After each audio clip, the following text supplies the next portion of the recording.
Hello and welcome to the Computer Game Show. On this week's Dave, you there? We're not doing that. Okay.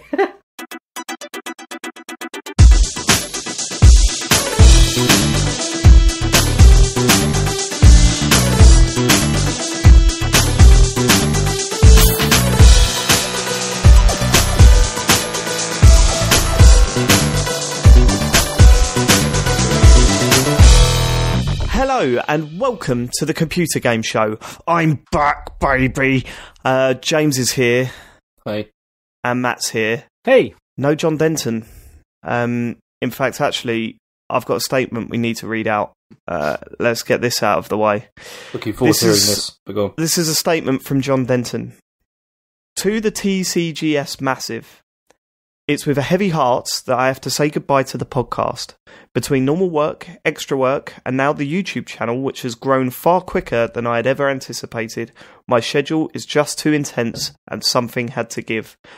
I felt for the past few weeks I was on the show that I wasn't able to deliver the kind of input that I typically pride myself on, usually threatening Matt, I think, and that was only going to get worse. I want to extend a massive thank you to all the kind words the TCGS listeners have sent my way this year, and I've thoroughly enjoyed having a place to talk about games again. And cheers to the boys for having me, especially the true main one, Professor James Farley, the King of Canterbury. Much love, and thanks for having me, John. So, thanks, John. Shut up. We've known this for a little while that John was leaving, and we did everything we can to get him on for one more show, but the fame's gone to his head. He watches a video and he goes, "Oh, that's a good song, isn't it?" And then Simon goes, "Yeah, that's a good song. Oh, see you tomorrow."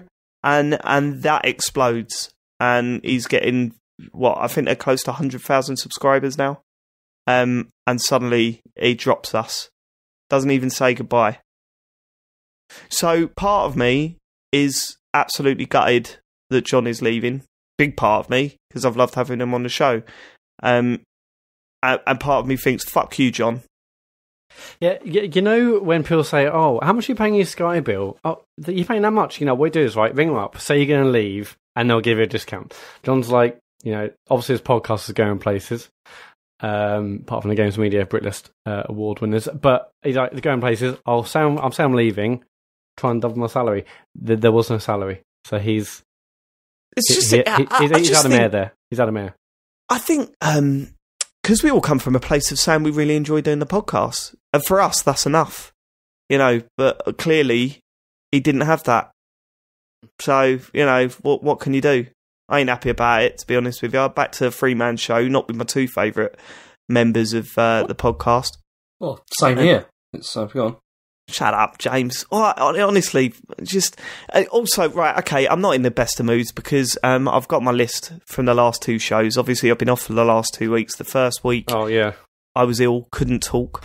Second week... But you could stream. But you can talk for how long there, Dave? That's on my list. Should we get to my list? Yeah. Because a lot of people have been saying that, someone needs to come in and crack the whip a little bit. Hang on, before we do it, just to make it clear. No, Matt. No, this isn't about you, Dave. I just want to say, I didn't actually say anything in the John section. Obviously, I'm gutted John's going, or gone, in fact. I didn't want a silence to make it seem, that I wasn't bothered. I am clearly bothered. It's annoying. But there you go. Sorry, John. Yeah, no, I'm absolutely gutted he's gone. But now the focus has to turn to you. Right, That's okay. I think we've handled it pretty well over the last 2 weeks. I think given the circumstances, I think. Dave. Who asked you? I didn't ask for your opinion, did I? No, but James just sit down and shut up. Are you going to let me talk? I'm sitting down. Right, okay. Well, then shut up. Then that's the other part of the command. Firstly, let's just get this out of the way because it's a bit boring. The one where you had the Cane and Rinse boys on, you said you went through this whole. Oh, David said you can't predict whether a game's going to be good or not. Never said that. You completely ignored the point of the argument. The point is that of course you can predict whether a game's going to be good or not. For starters, you can't say a game is shit without playing it. Right? No, that's true. Yep. Secondly, what I was doing, what started this whole thing, was when I said there better be a good reason for the Android sitting at the back of the bus. That's not the right attitude to have if you want to consider video games as art. It's not the right attitude. Games should be able to approach any subject that they want. And they should, but you should also be able to look at somebody else's body of work and then say whether you predict they're capable of being able to deal with that sensitively. And in David Cage's case, maybe, but they don't need a good reason to approach the subject, do they?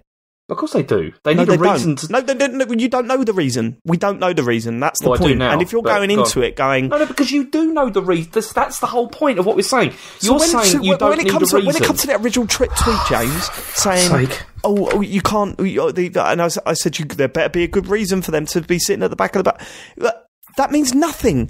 How could you have known the reason, James? How could you have possibly known the reason or the context? You don't have to know the reason, but you do have to. You can look at something and say whether something is going to be handled in a good way or not, depending on what somebody else has already done. But then you shouldn't be going, there better be a good reason. I never said that. I never said that. I said that, you thick fuck. I said it. And that's why I said that's what started it all. I said... What I said was wrong. You can't have that approach to video games as an art form by leading off with, like, shaking your fist and going, ooh, you better do a good... Ooh. Like, it's pathetic. You've got to play the game. You can say... No. I fundamentally disagree, because if we're going to do that about games without coming out, we're as bad as people that talk on, the Daily Mail website and saying, this game's disgusting, or there's killing in it. You know what I mean? That's complete bollocks. What we've been trying to say to you, David, which you just don't seem to be able to get through your head, is that there is a connection between the person who is creating this stuff and the subject that they're dealing with. That's the connection. It's not the content itself. It's whether the person that's making it is capable of being able to represent it in a good way. And how could you possibly know he's capable of representing that without knowing the context or the things that are in this game? Because you can look at something and the way that they've dealt with something in the past. Completely unconnected, James. It's a completely different issue. You idiots! I just don't understand how you go through life and you can't see the connections between things. I just don't understand that. Let's shake our fist at every time at any game tries to fucking approach a subject. You're not, because you're not doing it at any game. It's not about the theme or about the idea. It's about the person who's making it and whether you feel that they're capable of doing it or not. I said it's bollocks. I'm willing to say, look, if he wants to take on these subjects, fine. I'll go into it, experience it. I'll go into it. Why are you talking over me? He can totally do that. He can do whatever he wants with this stuff. I don't care about that. But what I'm saying is, you do care about it. Clearly, you can't reserve the right to say, based on your previous work, I'm not sure that you're fully capable of doing this. Did I say that? What are you talking about? No, what I said was, he better have a good reason. That's not right. That's not right. I shouldn't have said it. That was the whole point. And I agree with you on that. I totally agree with you about that. But you didn't understand the point, though, James, because the next week, the week that I'm off, you're going, he was saying you can't say that this game was going to be good or not. Because you said afterwards, we've had many discussions about this, where you've started saying, like, oh, you can't know how he's going to deal with it. You can't have any idea, whether it's going to be successful or not. And it's like, yeah, you can't, like, say for certain about something, but you can make a prediction based on previous work. You're agreeing with me. You can't say that. You're totally agreeing with me. No, you're saying you can't score something and say for certain, but you can make a fucking prediction. I mean, David, what do you do every time there's a general election and the Tories come out with like a manifesto? Do you look at the manifesto and go, oh yeah, this looks really reasonable. I think they'll definitely do all of these things and it'll benefit me. Do you do that every time and just think, oh, whatever they've done in the past, that's irrelevant. That doesn't matter. It's what they're saying here that matters. Is that what you do? Are you saying the way governments are run are the same as the way the video games are developed? Of course not. I'm making an analogy about... then you're just making a stupid analogy then, aren't you? I'm making an analogy about making decisions based on prior experience, which you don't seem to understand. But I'd rather play it and find out, right? Okay, I haven't played it, but we'll find out when I play it. Yeah, but your opinion on it is pretty much null and void anyway, but we'll get to that. See, again, okay, so now you're saying that I'm not allowed to judge this game. Why am I not allowed to judge this game? No, that's not what I said. We'll talk about it when we get to it, when you talk about Detroit. Right, okay. So, the first point I've got down is not on the podcast. It was on last week's show. The show recording times, right? The show recording times are 9 o'clock. Like, you either put up with it or you fuck off. This whole, guys, can we do it earlier tonight? I don't want to go to bed too late. You're in a privileged position of being on this show. Now, you need to start, like, noting that. Yeah, Matt, we need to break away from this. This is ridiculous. Because good fucking luck. The thing is, right, good luck. When we started at 8, it was fantastic. Both of us were still on the ball by the end of the show. I didn't feel fed up reading emails and all that kind of stuff. And it's great. I give zero fucks, James. I give zero fucks. Point 2, right? Hang on. But, no, let's not hang on. Let Matt finish. Go on, Matt. Who gives a fuck about what? Go on, Matt. Yeah, go on. No, basically, it's a bank holiday, so I thought, hey, why don't we do it earlier? I'm not expecting every week. It doesn't really matter. But then you were like, finish by 10, yeah? And I'm like, mate, it goes on for as long as it does. That's the podcast, I know that. isn't it? I was just implying. Okay. Next point, Jesus. Point 2, Matt went easy on Kane and Rince, right? So I sent you an email when you announced that Kane and Rince were going to be on the show, right? Leon and Darren. And I said, this is perfect. It's just before the Games Media Brit list. Really pile into them. And what was your reply? Do you remember your reply? Probably like, I'll try. Oh, don't worry, mate. I will, was the reply. Right? Did you bollocks? There was one little snidey comment at the start, and then for the rest of the show, you were sucking Kane and Rince's dick. It was fucking pathetic, Matthew. It was pathetic. What happened? What, did you just bottle it? There's a few, lively digs, and that was it. Moved on. It's pathetic. Yeah, I'm going to proper lay into him, Dave. Don't you worry about it. I'm listening to it. I'm like, why don't you fuck off to Kane and Rince, Matt? Right, number 3. I haven't completed a game in 6 months. Matt editing. Okay? So Matt edited the past 2 shows. What you clearly don't understand is the sound that I'm trying to create, and it is something we've spoken about a lot, right? So let me just make this very clear. The podcast needs to sound like it's a live show, right? When you're having these heated arguments and these debates and everything going on, it needs to feel popping. It doesn't need to feel like a cut-up sitcom. So add in that canned laughter at the start, right? Although, regardless of whether the joke's good or not, it destroys the whole sound of the show, because then it's just like, fuck it, let's just do this, let's chop it all up. It's all about getting the listener to listen to this audio file that makes it sound like a live beating show. Instead, we've got canned laughter, which you overplayed. What was that about? Well, I just thought it was funnier the further I went on. Then right, okay, but it's, regardless of whether it's funny or not, it doesn't really work. Like, I don't really like using Spoilerbot that much, because I want it to sound like a proper, boom, we're here, we're live, we're talking. We ain't chopping things up to try and make things sound differently. This is what happens. And we're doing that. So that's the reason, okay, maybe I didn't express myself well enough last time. You started fucking around with the show. That's the reason. So next time you go and edit, if there is a next time, stop pissing around with stuff like that. That's why I don't like jingles played every week and all that sort of stuff. So is that clear? I mean, I'll do it. Well, I guess when it comes to me editing, I'll just do what I think is right in the week. Okay, yeah, you do that, Matt. That brings me to my next point, because Matt, you need to start understand. Like, this is the last time I'm going to say this now, right? You've got to understand your position on the show, because you have got way out of your box. Like, you've got way your. What have I possibly done? Matt having a pop about me streaming. So this was the last straw. Yeah, that was a piss take. Why was it a piss take? Okay, so you were poorly, and I said, I mean, you told us a couple of days before the recording 2 weeks ago. Correct. I was like, of course, we'll try and get someone else in. We did. We got Down and Leon from Kane and Rince, obviously. Correct. And then it was like, we couldn't do it on a Sunday. We couldn't do it on a Monday as normal, so we couldn't do it on Tuesday. You said, you asked if. You said you would be able to make it. I said, no, don't worry. Just save your voice, because we've got the awards on Thursday. You said I want you to be better for the awards on Thursday. You said it would be too awkward asking one of the Kane and Rince boys to not be on.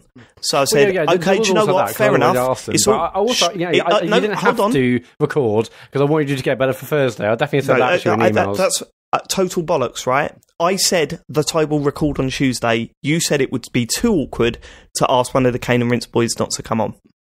That's what happened. So when you were recording, I managed to get permission to stream Onrush from the devs. So I thought, well, this game ain't even out yet. Let's try and get some some viewing figures or whatever. I still felt like shit, but I was okay to do that, right? But more importantly, what is it any of your business How is that any of your business? What are you saying to me that I shouldn't have streamed? Well, sorry. I mean, I thought you were like fairly poorly, and I wanted you to get better, but then you just, streaming. I just imagine if it was James and I, he said, "Oh, sorry, like, too ill for the podcast," and then you go on Twitch.tv and we're like there going, "Yo!" Well, first of all, if you'd have said, "Dave, I can podcast tonight," and I said no, and you streamed, I wouldn't have had a problem with it. Okay? If you'd have said, "Dave, I can podcast tonight," "Oh, sorry, mate, we ain't got enough seats." "All right, I'll stream instead." Wouldn't have been an issue, right? Secondly, again, who do you think you are? So I'm just looking back at my messages here.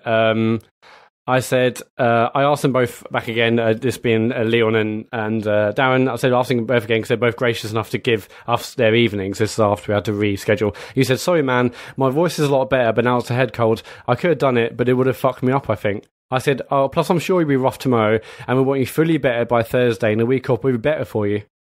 Okay.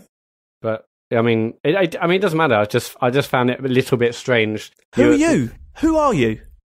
I'm someone who had to edit. This is boring, but I had to edit and arrange guests because you said you were ill, but obviously you were well enough to stream for 2 hours. That's fine. No, you had to edit because I wasn't able to record on the Monday. I said I was better on the Tuesday. I had my voice back on the Tuesday.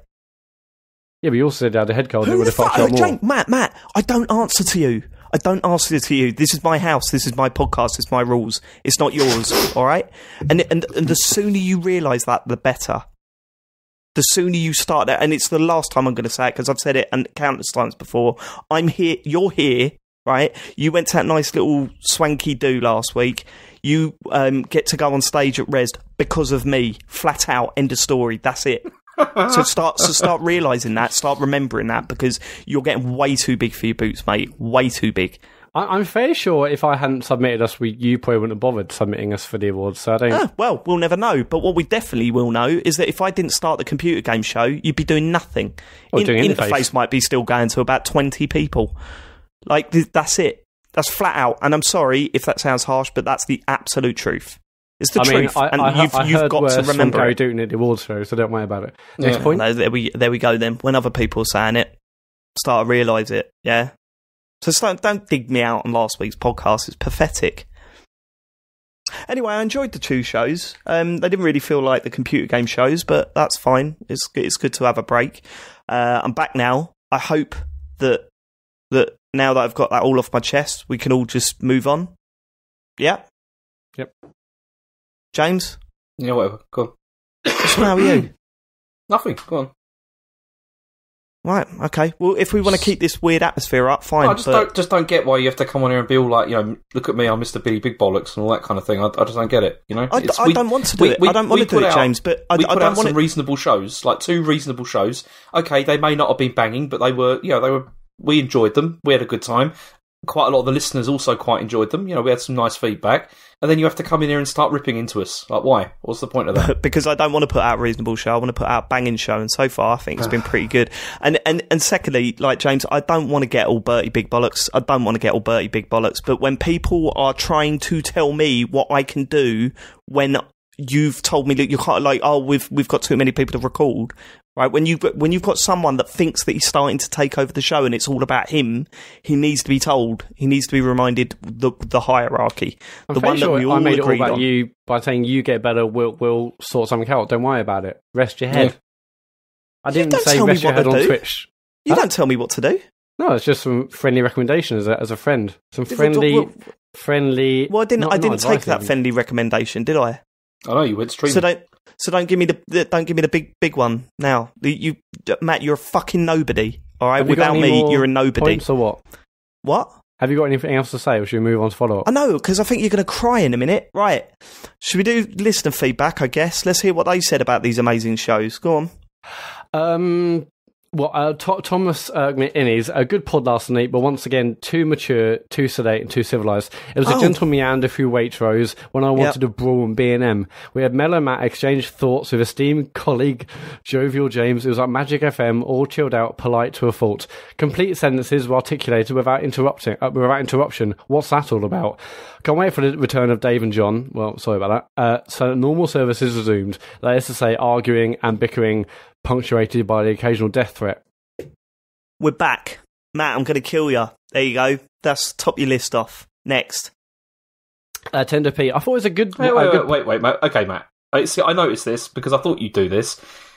See, this was an email that we got, and you've cut out the bit about me. I just missed that bit. Purposefully, okay. yeah? I just went on to the next bit. Okay. Also, Thomas says, I would say, however, that James should be considered for promotion to number 2 in the pod, given that he's streamed the whole David Cage catalogue in recent months.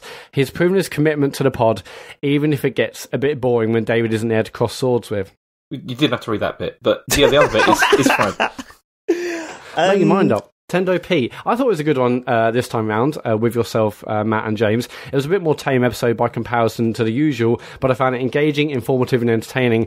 I think the main one has competition for the spot now. Both you and James could be the main one. Okay, all right. Let's see how that goes. Honestly, James is giving it I think we should break away. Oh, could you imagine it? I love it because within 6 months you'll be going, oh, Dave, no one's listening. Well, sorry, mate. That's the way it goes, isn't it? Interface had reasonable listening figures, David. It was. Why do you think that is, James? Why do you think Interface had decent listener figures? I mean, decent is a stretch, but why do you think we were relevant and good, and so it was fine. I had no problem in that podcast. I liked it, but the only reason people listened to it is because they heard about you guys through me. I don't think that's true. Of course, it's fucking true, James. It's not. There was people that found out about the computer game show because of Interface. Isn't that true, okay. Isn't that true, mate? Yeah, good one. Yeah. that's good. I didn't know you guys did a game one. I was like, yeah, it's not. It's just a little side project. But yeah, that's great. Yeah, I love the fact that you believe that. Like for starters, if that is the case, if anyone did happen to do that, the 1 or 2 people, right, is because they would have seen your podcast quite high in the charts due to the fact that so many people know you from me. I'm sorry to be blunt, and I'm sorry to drop the truths, but this is it. And I wouldn't drop them if you weren't trying to act the big man and trying to pretend. Big bad man. But you see, to try and pretend that I'm not the main attraction here. Yeah, but you're like Timmy Mallet. You are, and it's like you've discovered. You're like Mr. Blobby. Fuck off. You've discovered like Chris Evans and stuff like that, and then but you're still trying to make out that you're still the big one. Sorry, but what are you saying that you've propelled your career onto better things, James? Well, obviously not, but it's well then. The point still stands. Another analogy. No, it doesn't stand. It completely crumbles with that point. Right? Okay. Next. Dave. Is James's doctorate also because of you, or is James allowed to own that one? No, it's got nothing to do with me. No.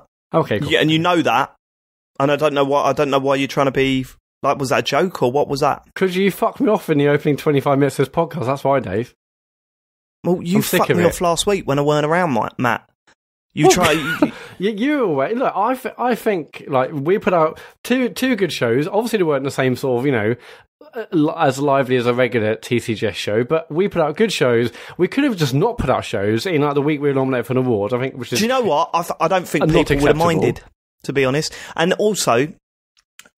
When last week when you're going, I told David to rest. So you're not my boss. You don't tell me what to do.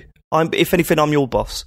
So what I'm telling you to do is shut. I think you should appreciate that, and I was like, yeah, as a friend, take the week off. We'll sort it out. And I think we actually put out 2 good shows. But can we, as a friend, and then he was streaming. He's just really fucked me off. Can we just move on now because it's getting boring? Can we just? It is getting boring. I agree. Yeah, it is getting boring. I agree. Junkyard Gary Disco. Black Ops 4. So we talked about, obviously, last week, Black Ops 4 is getting a Battle Royale mode called Blackout. Black Ops 4. I don't understand why you wouldn't want a COD Battle Royale mode. I don't get on with Fortnite or even PUBG because the combat in both feels wonky as fuck. In my opinion, the Battle Royale concept is exciting, but I'm waiting for the title that is actually enjoyable to play. I think Black Ops 4 will do that. I also think this is the beginning of Battle Royale modes, not the end.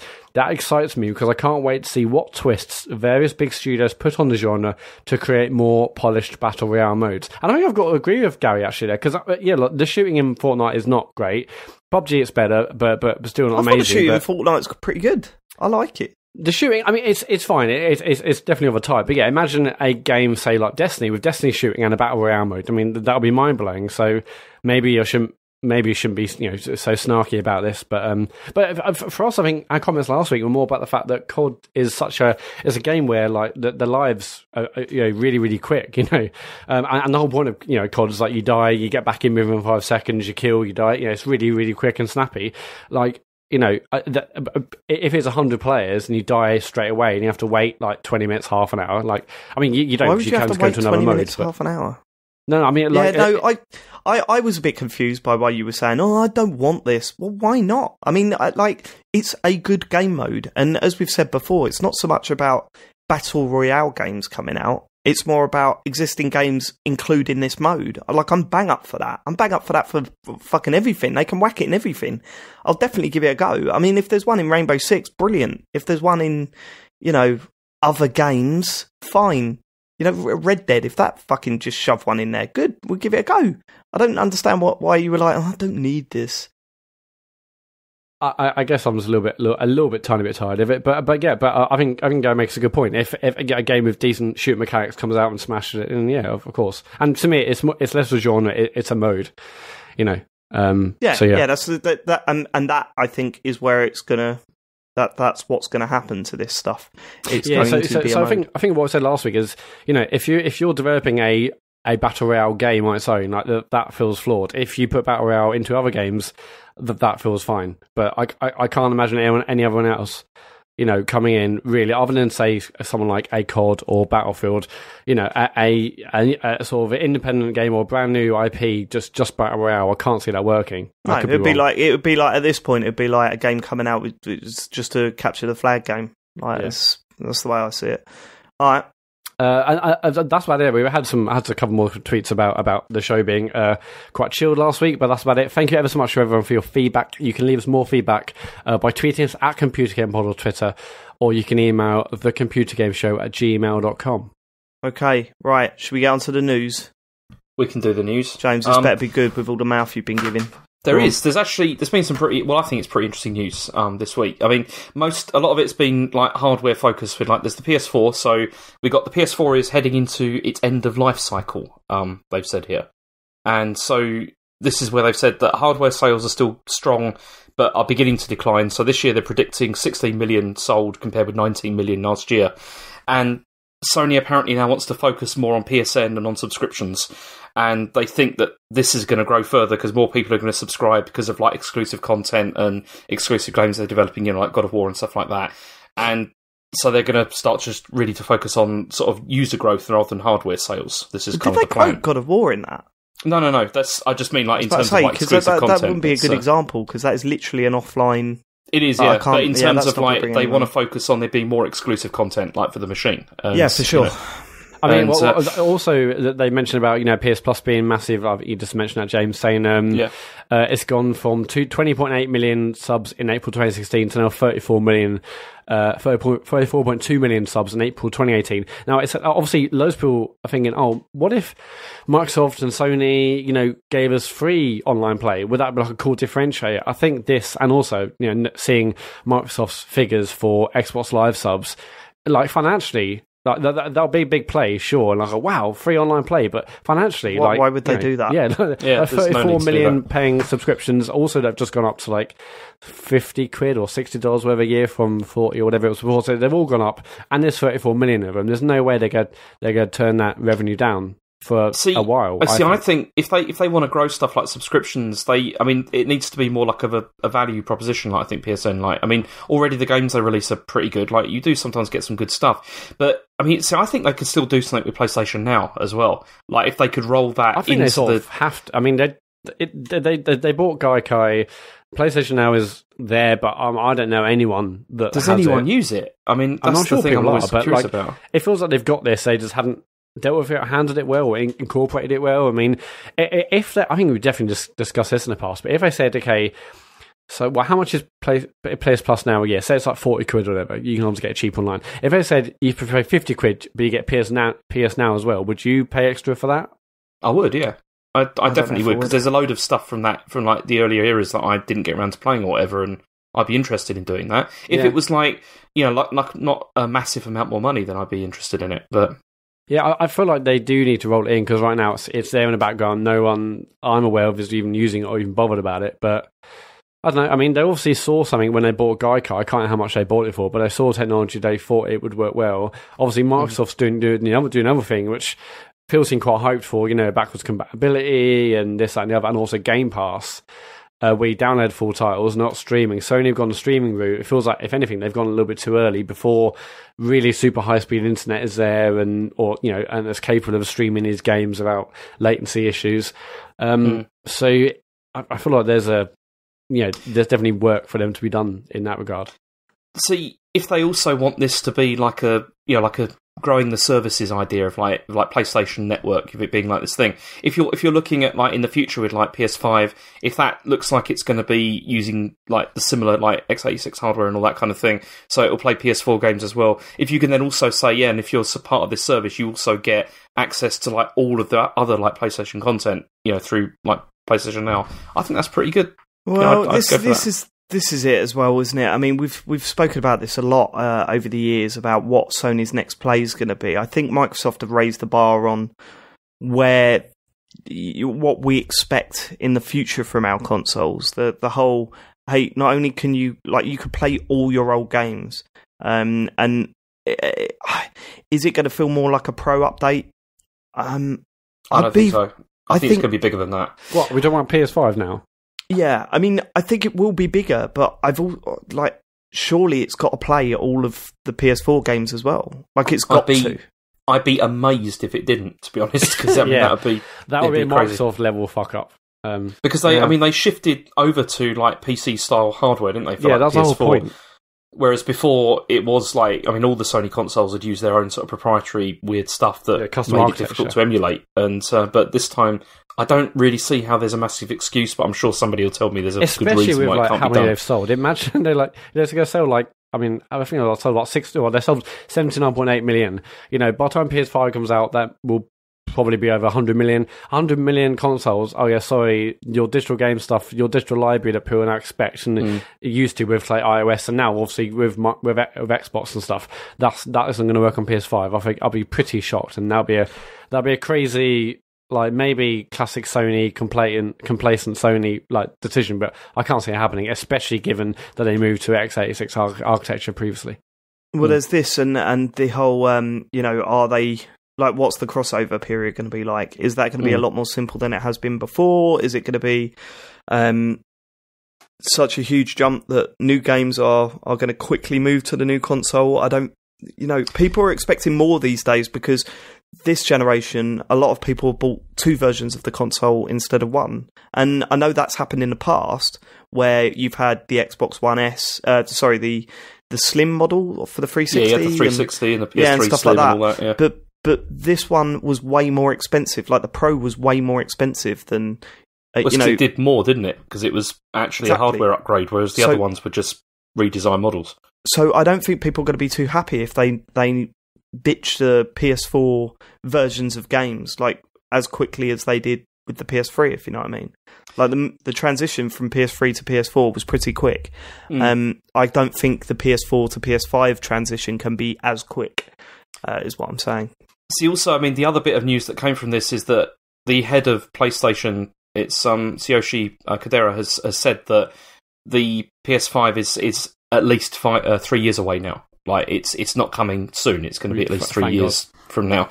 Which in some ways is... Matt, you were predicting it was being announced last year. Yeah, no, but I just need a couple of years off from consoles. That's good for everyone's wallet, I think. The only thing, I mean, it's good in that sense, but I mean, the only thing about this is this is giving Microsoft like quite a long window to have the best spec'd machine. I mean, Microsoft on the always, I felt always going to jump the gun and get whatever the next Xbox is out before they had PS5. to, didn't they? Yeah, they will have to. They need to make another jump. They want to do what they do with a 360, where they killed off the Xbox to get a 360 out to say this is an next gen. And I think they will do that again before PS5. But doesn't that piss you off as someone that spent so much money more recently on an Xbox One X? Yeah, because I mean, I'd be thinking now, if you were Microsoft, there's not a bad reason, like 3 years from now, to release another Xbox One X, like a better one. Just before the PS5 comes out, because 3 years is a reasonable amount of time, between machines, to do that. Yeah, I mean, in 3 years, I fully expect that we will have a new Xbox. But if it's 3 years, I'm not too worried about that.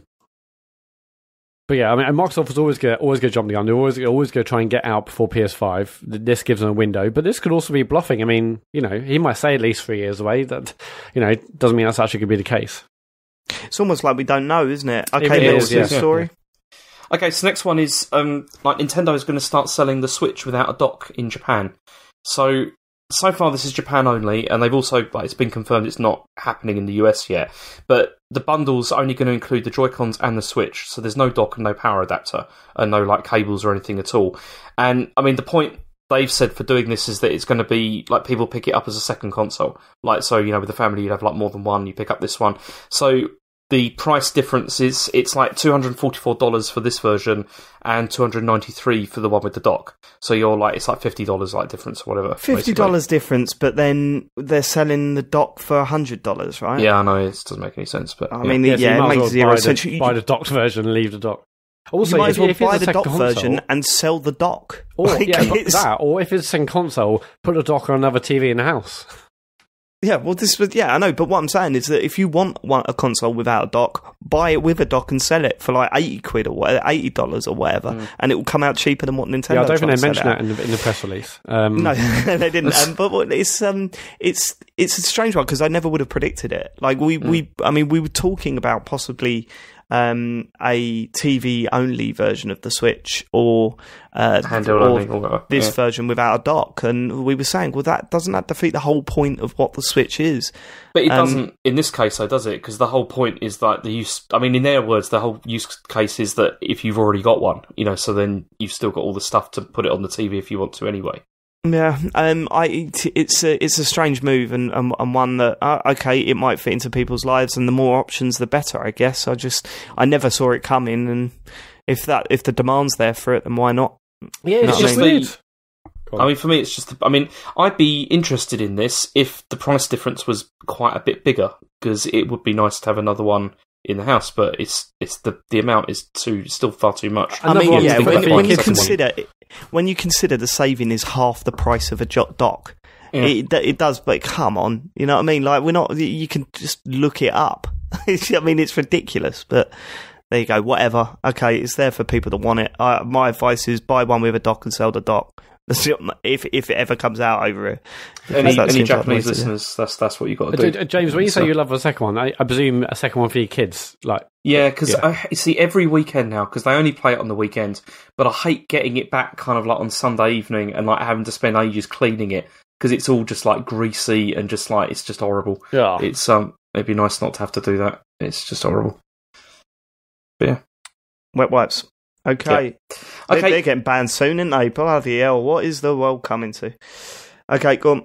So, next one is Battlefield 5 has been announced. So, this is following Call of Duty last week. We've got this. So, it's set in World War II, but unlike Call of Duty, there is going to be a single-player campaign, but that's going to be similar to Battlefield 1. So, they have... What was this, David? Because you played this. They say it's like this war stories around the world. Yeah, I did. It was like little chapters rather than a coherent story. Mm-hmm. It was okay. It worked quite well. I mean, I don't really get on with the Battlefield single player campaigns. Mm-hmm. And yeah, I was a little bit bored of the one from the last Battlefield 1.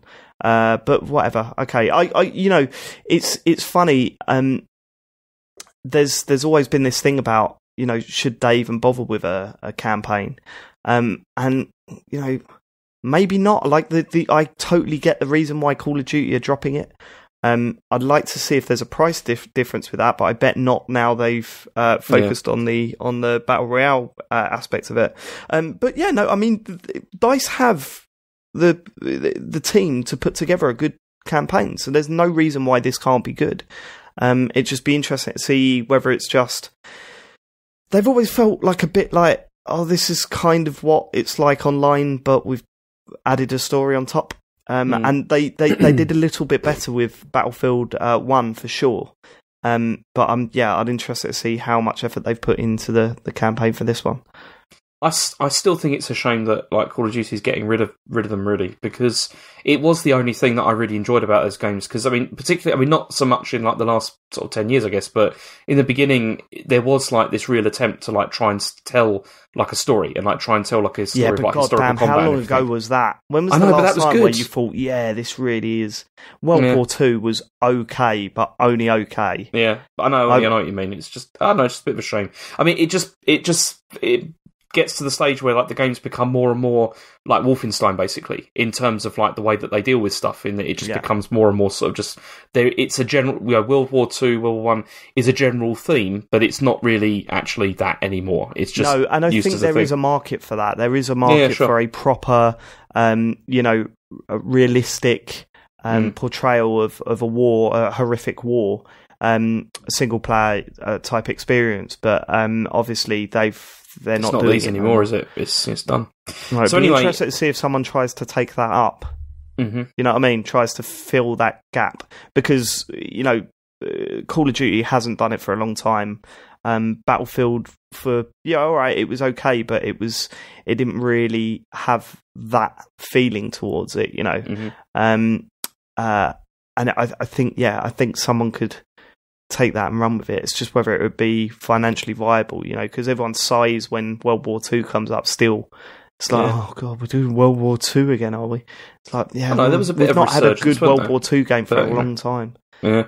So anyway, with this, there's also a bunch of new modes as well for the multiplayer. So there's the first one's called Combined Arms, and this will allow, it's for 4 players to take on co-op, raid-like engagements. With there's gonna be multiple objectives and stuff. So that actually interests me, because I like sounds great, like that sort of stuff. Then we've got the second one is called Grand Operations, and it's like a massive 64-player engagement that will play out over 3 or 4 individual matches. Which it's not battle royale, but that's the strange thing. So so it's basically every day is a full match, and you advance the next day, I guess, if you win, and if you don't win, you out. How does it work? I don't know, but I assume that sounds about right, okay. But I can't say. Dave? Go on, what? Okay. All right. What? So, I thought you wanted to know if you had any comment about those 2 modes, whether they interested you or not. I mean, there's also another mode. So there's Ground Operations game mode. Every day is a full match, and it always advances the next day. I've got some notes here. And then basically says there's also another mode called Day 4. It says Day 4 only has a chance to happen if there isn't a clear winner from previous Ground Operations mode. And Day 4, it sounds like Battle Royale to me. It's last stand, limited ammo, no respawns, and whoever lives to the end wins. So it feels like Day 4 is their version of Battle Royale, but that only happens if these Ground Operations games mode haven't resulted in a clear winner. So that all sounds great. It depends, doesn't it, Matt? Not everything's Battle Royale. I mean, we've had Survivor. No, but if you listen to that description, it sounds Battle Royale. Well, no, what defines Battle Royale? Well, I mean... Just no respawns? Well, yeah, I mean, this feels like it sort of...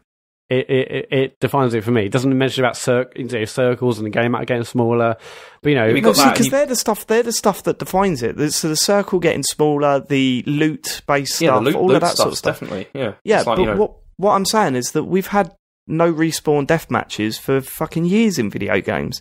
So it's not necessarily the same sort of thing. No. I mean, it could be. I don't know. And it's hard to comment on these game modes from these. You really do have to play them to. I mean, I've played game modes that you just think, this sounds awful. I remember when Titanfall first came out and everyone was like, bots, are you kidding me?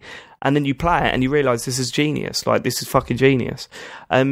So it's hard to really get a handle on whether these game modes are going to be that great. Did they say if the Big War stuff was returning, where it took you through, because in Battlefield 1 you played out technically, in air quotes, real battles, and then it gave you a little bit of history with, they were the sort of bigger game modes with lots more players. Does it mention anything like that? I think that'd be this. Yeah. No, that'd be like the 64-player engagements or whatever. I mean, it's this Grand Operation, so maybe they will be like. Yeah, I think that's probably battles. That, isn't it? I mean, they were pretty good in Battlefield 1, so it'd be good to see them come back. But yeah, all the changes. I mean, there's a huge thread on Reset Era which lists every change, and there's basically now it's gone back to 4 classes. There's Assault, Medic, Scout, and Support. All of them now actually can do a full squad revive, but the Medic revives quicker. So I think that could be quite interesting. So there is still a need for a medic. It's just that everyone else can do things like that. Well, there's that, and obviously health packs and stuff the medics will have. I think that's needed, actually, because when you've got a team that can't revive you, it just really fucks you off the amount of times you die in that game. Certainly for me, anyway, I was getting like hammered. And it just put me off a little bit. And the amount of times I could have been revived, but I had no medics around me, it was like, oh, what's the fucking point? So letting everyone revive seems like the right thing to do. You can build fortifications like tank stoppers and trenches and I saw something like, it's got Fortnite stuff. And then I read it and I was like, well, I don't really feel like Fortnite stuff. It's like, don't sound like it. Sounds more like, the zombie modes where you can build up forts and stuff in Call of Duty. Yeah, also you can build those sort of defences in Gears of War Horde mode, couldn't you? But yes, only supports can build offensively defence fortifications such as machine guns, field cannons, and they're much faster building everything than everyone else.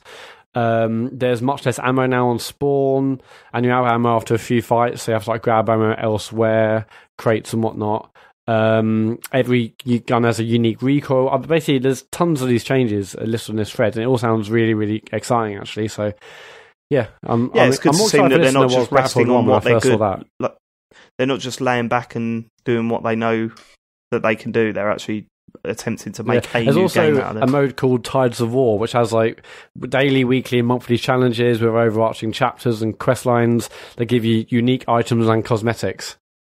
I mean, yeah. Great. Okay. Also, there's going to be... I mean, what I thought was interesting there's going to be no premium pass for the game this year. So if you buy the base game, all the content that comes, you'll just get that as well. They're going to needs to happen. They're doing that, and then also they said there's going to be no randomised loot crates. They said no randomised ones, but then that means there's still going to be loot crates, but just they won't be random. You'll get some idea. So I mean that is quite interesting because that follows on from all the Battlefront 2 stuff where people got really angry about it, and it does seem that EA it was never really really a problem with Battlefield, to be honest with you. It was Battlefront where it was a total joke. It's I think they're saying the right things, so I can't wait to see what it looks like.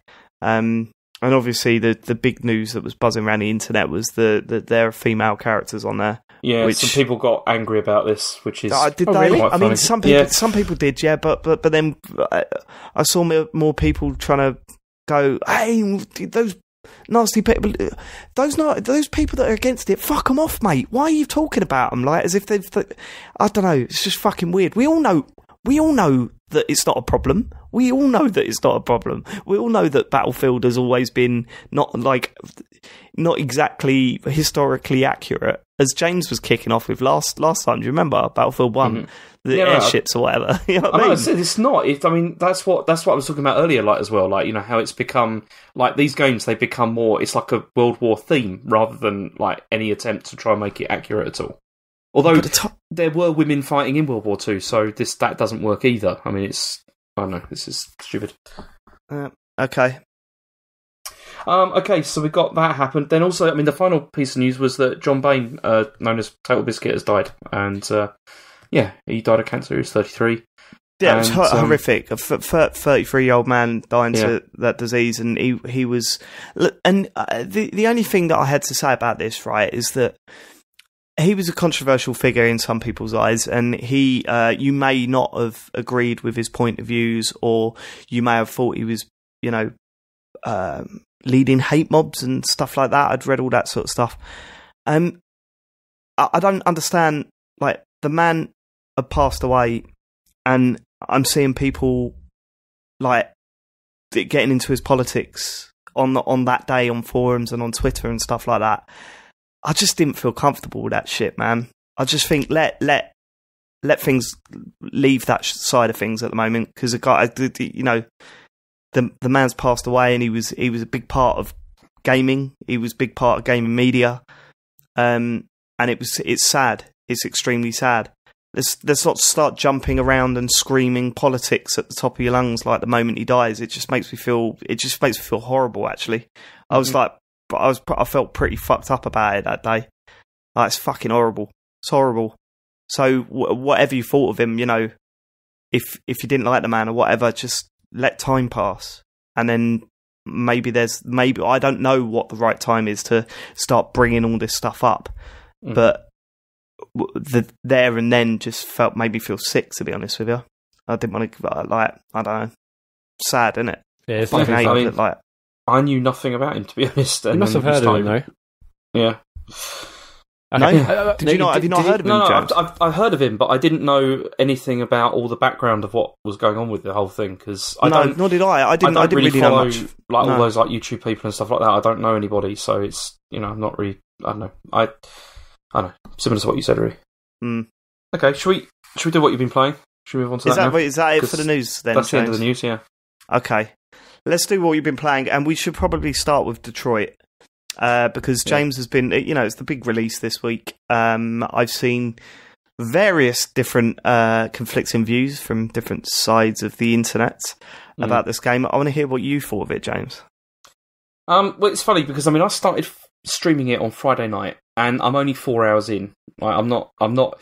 This is why at this stage I don't feel like I can really say what I think about the game, because I don't know where he's going with all like the well, I'd like to say threads that are sort of there. So it's kind of difficult to sort of like make any kind of a judgment at all. I mean, what I can say about it though is that so far it's more Beyond Two Souls than Heavy Rain to me. Like, it feels more like that. Like the pacing certainly does. And I mean, but it does look fantastic. It's up there with I'd say with God of War in terms of like how good. Yeah, it's really good. I've seen Like, clips of it, Matt. It looks fucking insane. Yeah, There's a bit where it does look great, but one of the characters walking through like a room full of pigeons or something, and I was like, whoa, that looks fucking incredible. Yeah, it does look really, really impressive. And also, I mean, that has really helped the performances as well in terms of like lip syncing and all that kind of thing. It looks good. Like, it's not like, like with all the other games, it always looked a bit ropey, and it kind of, that added to the comic effect. I don't know. But Heavy Rain at the time, I felt looked good. Yeah, I think you've obviously come to him late. Yeah, it doesn't look so good now. Well, So it looked incredible at the time, Matt. You're right. How are the eyes, James? How do they look? They look a bit, but I mean, they're less sort of. It depends, because They're if you're less looking at scary. androids, then the androids are still scary, but the regular people not so bad. I mean, that is the side of the game that I think they have nailed to a degree. It's significantly better, and also the controls as well. Like, the controls are significantly improved on the other games that I played. I mean, all the troubles I had with those games with like the ridiculous Are stuff. you talking like general sort of movement, like the tank style controls? Movement is fine, but also just like the QTE stuff is not like it has been before. Like, it still does all the stuff where, if you want to like open a door, you have to like, do like a sort of a combination with the D-pad, like with the stick or whatever. But what I did really like with this is I do like the way that it uses the DualShock's touchpad as well, and because so few games actually use it, and it uses it in quite a good way. Like, for when you're like reading magazines and stuff, you can use it to like swipe up and swipe, like you would do if you were holding an iPad or whatever. I like that. I thought that was a nice touch. What difficulty did you put on? Because I started watching your stream on Friday, but I want to play the game myself, so I didn't watch past the first 5 minutes. But I did notice when you first started, there was a difficulty selection. So which did you go for in the end? I went for experienced, because Okay. What? You're having a laugh. You spent 45 minutes opening a door on one of these games. There was casual or experienced, and I asked the chat, and the chat said I should play experienced. Yeah, of course they did. I They mean, also I think they tell were- Matt to do the wrong thing in Dark Souls all the time. They're I think arseholes. they were hoping that it would lead to more sort of just mistakes. Yeah, but definitely. This has been what's funny though, because the QTE stuff is implemented so much better in this. I'm nailing everything in this, honestly. Like, if you watch this, I've made very few mistakes, like, when playing it, because it really is significantly better than earlier games. I mean, I've been going back and playing Fahrenheit, and that game, the QTs in that are insane. Like, absolutely insane, and, like, incredibly difficult. Whereas this, they really nail it. It's much, much better. So that's the good stuff. It really does look really good. The dialogue also is better, in general, I think, than earlier David Cage games. Like, it doesn't feel quite so sort of like wooden, and I mean, I wouldn't say that it's like sparkling or anything like that, but it's significantly better. Like, the scripting is much better, I think. Also, I mean, the opening section of the game, which I don't know if you saw any of that, Matt. Did you see any of that? No. I mean, I didn't want to see any of the game because I didn't want to spoil it myself. I mean, the opening section is basically the trailer that they had, with the guy, the android that's trying to stop the other android from like killing the child. Is this the one on the roof? Yeah. Okay. So you play through that, and it introduces the game mechanics, and it's kind of like it starts to go back to sort of a Heavy Rain like approach to that, like where you get to like analyze the scene and stuff like that, and it introduces that again. That is not bad. The way it's introduced is not too bad. I didn't get frustrated with any of that. It really worked very well. There's no problems at all, and the opening scene is quite good. I quite enjoyed it. It was quite a good introduction, especially like isn't this the domestic abuse scene?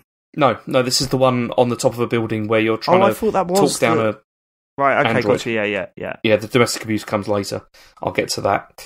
But the thing is this opening section was good, where you still have to make dialogue choices, and also the stuff that you pick up in the scene before you go and talk with this rogue android, like helps you with the dialogue as well. So you get like more options that you can unlock. So then there's a higher chance you got a success, that it won't be like a disaster. So. Also, as you're playing, at the end of every chapter, you get when the chapter's finished, you get a flowchart which shows you like what you could have done, during this. So you get this massive flowchart which shows you all the different options. Some of them are just kind of things like, you could have looked at this bit of evidence, but you didn't, and stuff like that. And to be honest, I've been trying to avoid looking at that, because I really wanted to just make this my story. Like, I didn't really want to think too much about the other ways I could have done it at this stage. I'll think about that maybe when I finished it. But I don't know. I mean, some people don't seem to like the flowchart because they feel it kind of spoils the idea of it being your story. No, but you see the flowchart after you've made your decisions, right? Obviously, you see it later, but then it's good. But then it also takes you out of it being like a game in a sense. It makes it more of a game. Yeah, I can see that. Because but then I suppose like that wasn't a problem in the Walking Dead or the Life is Strange games, right? Because but they exactly show you that right at the end of the game, though. Like not at the end of every section. The chapters, just the episodes. You saw the choices. Yeah, but at the end of every like episode, rather than at the end of every chapter in that episode, like where it did show you some of that stuff. But I mean, for me, that was like a nice thing that you got at the end after you'd finished everything and you saw everything in context. With this, it's like you don't, because you only see the flowchart for the bit you've just done, and it's like it's not for the whole game. If you see what I mean? Okay. But I'm nitpicking with this, but it's just something I just thought. It's not something I hate. It's just something I'm not really particularly interested in. Yeah, I mean, after I saw that on like one of the reviews or previews, I thought that was quite interesting, because obviously Heavy Rain has tons of different endings and branching paths here and there. But unless you say, to your friends, well, what did you do? What did you get? What happened in yours? You don't really. You might not even appreciate or understand that there is loads of branching paths. So I think it'd be interesting to see it, but I do also see how that would take you out of the experience and make it seem much more like a game with decisions here and there. So, as I said, the beginning starts pretty well, and I was looking for stuff, because you know what it's like when you're streaming, you're looking for stuff to say, you're looking for stuff to be entertaining and that kind of thing, but it was quite good. There was nothing really there that I could rip to pieces, because it was fine. I really thought the opening was pretty good. It was quite fine. But then after that, it really, really slows down, like super slows down. And my main takeaway from the last 4 hours is being tedium, because what he does, what's happened, what Quantic Dream have done with this is that you start off after this. I mean, I'm not going to spoil it, but you spend a lot of time doing like domestic tasks where you just are doing stuff like clearing plates, cleaning the toilet, all this kind of stuff. And I understand why he's done this. I understand that this is because I assume he's trying to like set the scene of showing that like these androids are doing like domestic tasks, they're being treated like servants, all this kind of stuff. This is kind of the idea. But I don't really feel it works very well, because there's no sort of internal monologue for the character, like for the character you're playing as. So you don't really see how this is affecting the android at all. And also, I mean, most of the tasks these characters are doing, it's like, if it's trying to show how bad the androids are being treated, then I don't think it works, because most of the tasks that you perform for like the first like 4 hours or so are stuff that I do every day, and like you would do every day. And I don't feel like I want to rebel against depression. It's just, you have to tidy up the house and you have to do these kind of things. And they're not really being treated particularly badly, like by anybody, from this. There's a couple of scenes where the characters are outside, like the androids are outside, and they get like stuff shouted at them and stuff for being androids. But the other problem that I really found with this is that there's no real sort of setting of like what these people are, like what these androids are, like to what extent, how self-aware are they? How human are they? And I know that the whole point of this is you're supposed to discover that through the game, but you don't really, there's no ground rules, like no ground settings of like, how were these androids developed? Like, how do we, how are they breaking their programming? Why are they behaving some ways? There's scenes that contradict themselves, like where you get stuff where one of the androids will say, oh, they don't feel like pain, but then you'll see one of them get punched and he's all like, doubled over and stuff like that. And maybe that, they're trying to show, this character's, this one's breaking his programming, but why? There's not really. Well, yeah, but you're doing this thing. You did this thing with Heavy Rain, right? Where I know, you were playing I know. it in bits and saying, "Oh, I don't understand why this is happening," and then you find out why that's happening. I know that's what I'm hoping. I'm hoping that it's going to become clearer towards the end. But you see, usually I've watched a lot of science fiction with stuff like this, with similar kind of stories, and they will set the scene of what the base standard is for these machines, like what they do and what their like intelligence is, what their thing is, but they don't do that with this. So you're not really sure if this is normal or not. It's a bit, but that's like another thing. But I mean, the other thing about it is that aside from these tasks being really boring and really monotonous, and they really do go on for a long time, and it's very difficult. I mean, as I was streaming it, it's very difficult to stream something like that because there's nothing like particularly interesting or funny or anything about it at all. It's just boring. It's just really boring to do. And even if it is scene setting, it can be. I mean, to be honest, David Cage has done that better in earlier games. Like in Fahrenheit, they did that a lot better in earlier games. And in Heavy Rain as well, it was done significantly better. If this is trying to show how mundane these androids' lives are, then I don't think it's the right way to do it. Because it's the same life we all have. We all have to do this. This is not something... Yeah.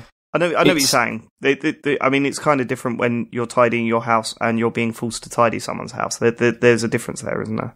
Well, yeah, there is a difference, but then... I mean, okay, so obviously, you've got the fact that they haven't got a choice in doing this because it's their programming.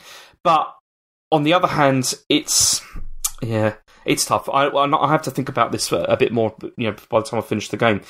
Yeah. Now, the other scene that was quite interesting is we did get to the domestic violence bit, and this is where I really feel. I mean, it was really poorly handled, like really poorly handled. I mean, what we saw in that trailer, we saw that trailer where they showed like the things that were happening with that. That is all of it. That's the whole thing. There's not any more like context provided to that at all. Like that is pretty much exactly what I played was what you see in the trailer. So it really, and there's no sort of like real sort of build up or explanation beyond the fact that this is a bad man. Like this is a bad man who is doing bad things, and it doesn't feel.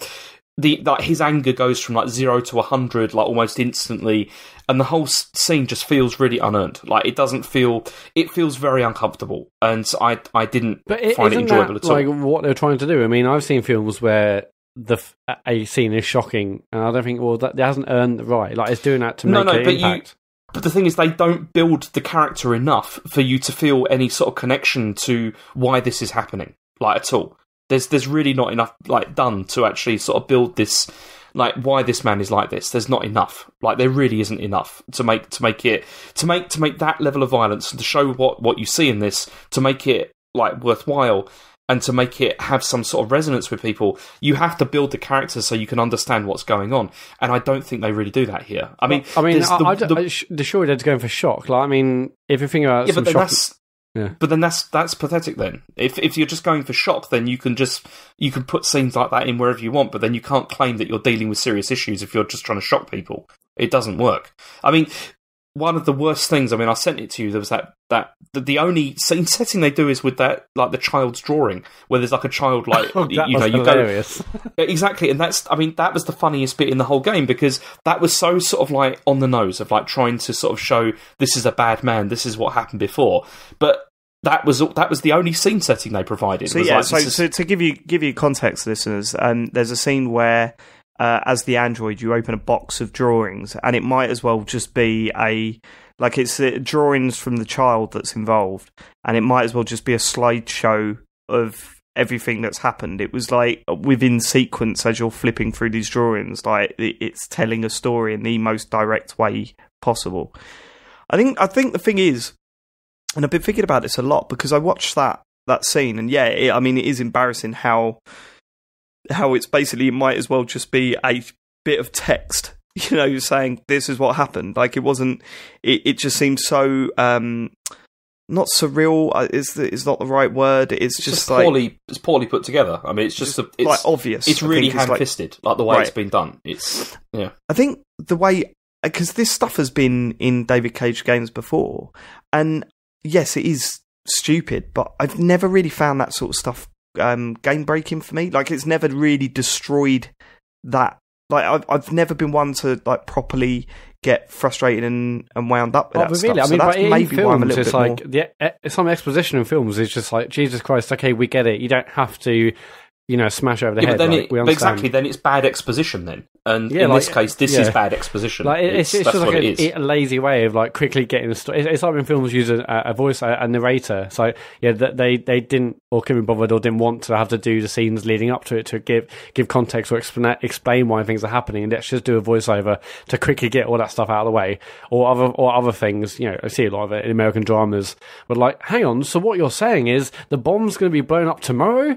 It's like the characters explaining it for the people who read. And I don't think anyone's defending it, James. That's not what we're doing. Yeah. What I'm saying personally is that it doesn't bother me as much as it does other people, and maybe that's why I've got less of an anger towards his games, I guess. I mean, that's not the only reason, obviously, but it's a reason why. Because I've been seeing a lot of stuff, and a lot of people seem to be perfectly happy with the game. A lot of people seem to be really frustrated with it. And I think that's probably one of the major things, There was plot holes in all of his games, I recognise them, but they didn't destroy the experience for me. And I think some people, it's a level of tolerance with that stuff that seems to be the polarising aspect of a lot of the storytelling. And that's what I think is interesting, because when I was thinking back, because I've been playing Fahrenheit as well, and I was thinking back to how when I first played that, and how I loved it when I first played it. I thought it was good. I thought it was really good. But then when I've gone back, I've found it's not a great game. But then also that may also be because there has been a big evolution in storytelling in games, like over the last sort of 10 years or so, where there has been a lot of really good, like well written stories and everything, which really do show that it can be done, like in a great way. But Fahrenheit may have tried, but it kind of failed. Whereas I feel my problem with this is that the thing with Detroit is they try and take on the whole, like, androids and AI and the impact of this on humanity. But the way it's done is so cliched and obvious that it doesn't seem... I mean, so far, I'm only 4 hours in, but it doesn't seem to have anything new to say about this beyond what has already been, like, explored in, I would really say, like, countless other forms of science fiction. Like, there's been so many, like, attempts at looking at this, about what it means to be human, this kind of thing. And that's fine. It's completely fine that if David Cage wants to explore that, that's fine. But I can't say that he's using this medium, like the video game medium, to tell the story any better than anything else that I've ever seen, if you see what I mean. And that's why I can really understand if some people have played this and they think it's fine. I can completely understand why, because it is fine. This is what I was getting into when I was talking with people in the chat, is that I don't think that this is a bad game. I really don't think it's a bad game. I think it's tedious for quite a lot of it, but I don't think it's a bad game. It's certainly not. I mean, it's not as bad so far as like Beyond Two Souls, which was a mess. I mean, that was like a narrative mess. It was terrible. It was so boring. It was, there was things happening that didn't make any sense at all. This it's following a logical pattern. It's fine. And there was one scene in particular in this which I really did enjoy. Which, like, the people in the chat even were like, actually, this is cool. Like, there was one section of the game which I'm not going to say anything about because it is really good, and it was. I mean, it's ripped off from a film, but it is still it's really well implemented in this. And this is why I'm still hopeful that when I go back to this, and I'm going to start streaming again on Tuesday, that it is going to pick up and it's going to get, it's going to improve. Because at the moment, my main problem is that it's just too much that is just really tedious and dull and, not really very interesting. But it's fine. It's not a terrible game. It really isn't. I mean, it's definitely not like a 4 out of 10. I mean, that's absurd. I was really happy when I saw the review scores. I mean, because the review scores have been pretty largely good, haven't they? I mean, like 8s and not really. 9s No, it's quite polarised. You've got you've got some people that are like giving it 9s and stuff. Then you've got others like, Video Gamer gave it like a 4, out of 10 and stuff like that.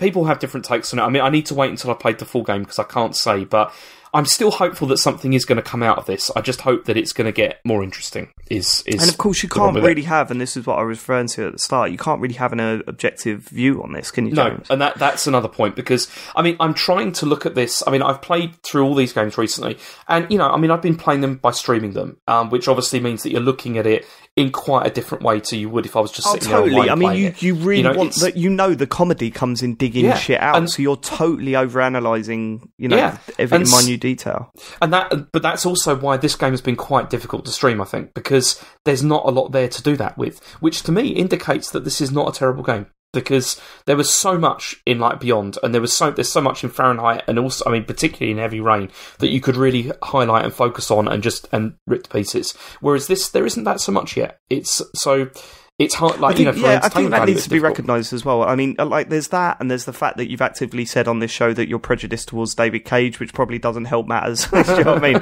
But it's you know, people watching your stream and stuff. All right, you can get some aspect of what you do and do not like about this game, but I mean, it sets a totally different mindset when watching it, and it's just like important to recognise that. I think, you know what I mean. I totally agree with you. Yeah, it's because, like I said, when you're doing streaming, you know this. You are looking at it from a different perspective, and which is not. I mean, I'm not saying that it's not. I mean, I'm not saying that all. The stuff with Beyond Two Souls. A lot of the stuff about that game that I criticised about that, I stand by that, because there was a lot of problems with that game. It was a bad game. I did not like that game. Yeah, if you look at like Heavy Rain, although there was a lot of stuff which I laughed about with that game, there was a lot of really funny stuff in that, like unintentionally funny. It was still a fun game to play, though. Like, I enjoyed playing that game. Beyond Two Souls, I did not enjoy playing. I absolutely hated it. And with this, at the moment, I can't say that I'm particularly enjoying it because I'm finding it tedious, but I'm hoping it's going to pick up. And I wonder how tedious you'd find that stuff, though, if you weren't consciously aware that there was people sitting watching, waiting to be entertained. I mean, there is that to it, but I don't know. I mean, I don't know. Without playing it the other way, it'll be difficult to say. But as I said, this is not a terrible game, and it doesn't deserve to be. I don't think it deserves to be said that it's a terrible game at all, because so far it's not. It's just boring.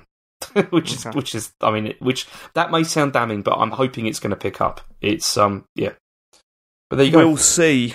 We'll see. That's not the only game you've been playing this week. The other game you've got on your list is a game that I've also been playing, which sort of come out of the blue. I mean, I'd heard of it before, and I think I even applied for code for it, but didn't hear back. And then we got a few codes sent through. Yoku's Island Express on the Switch. I've played through it from start to finish, and by finish I mean I've completed the main story. It's a side-scrolling pinball game. It's like it's not a platformer, but you do move to left to right. You control a beetle, and you're pushing a ball along. And the story side of it is that you've just landed on this island, and you're the new postman for the island. And then you soon realise that it's got this whole history of several gods looking over the island, and they've all been killed apart from one of them, who then moved to another island and set up this new sort of utopia for all of the creatures that live there. But then he was promptly attacked by what they call him, the God Slayer or something. So there's this whole backstory, and you've gone to be a postman there, and then you get wrapped up in the story yourself. The twist to it is that it's a pinball game, essentially. Everywhere around these islands are these little pinball tables set up, and you progress through the island by using flippers to bounce into the right places and move on to the next bit. Totally non-linear. It's like a Metroidvania game, so there's loads of areas that you can't access until you unlock abilities, and then you can go back and do all this stuff. And I'll say this up front, I have been absolutely I've loved it. Absolutely loved it. I've played it whenever I can. I mean, I'm probably about 8 hours into it now. When I completed the game and then loaded my save again, it said I was only 51% complete. So I'd seen the credits, but there's still loads of stuff to do. And I love the music. I love the visuals of it. It's got very sort of hand-painted visual style to it.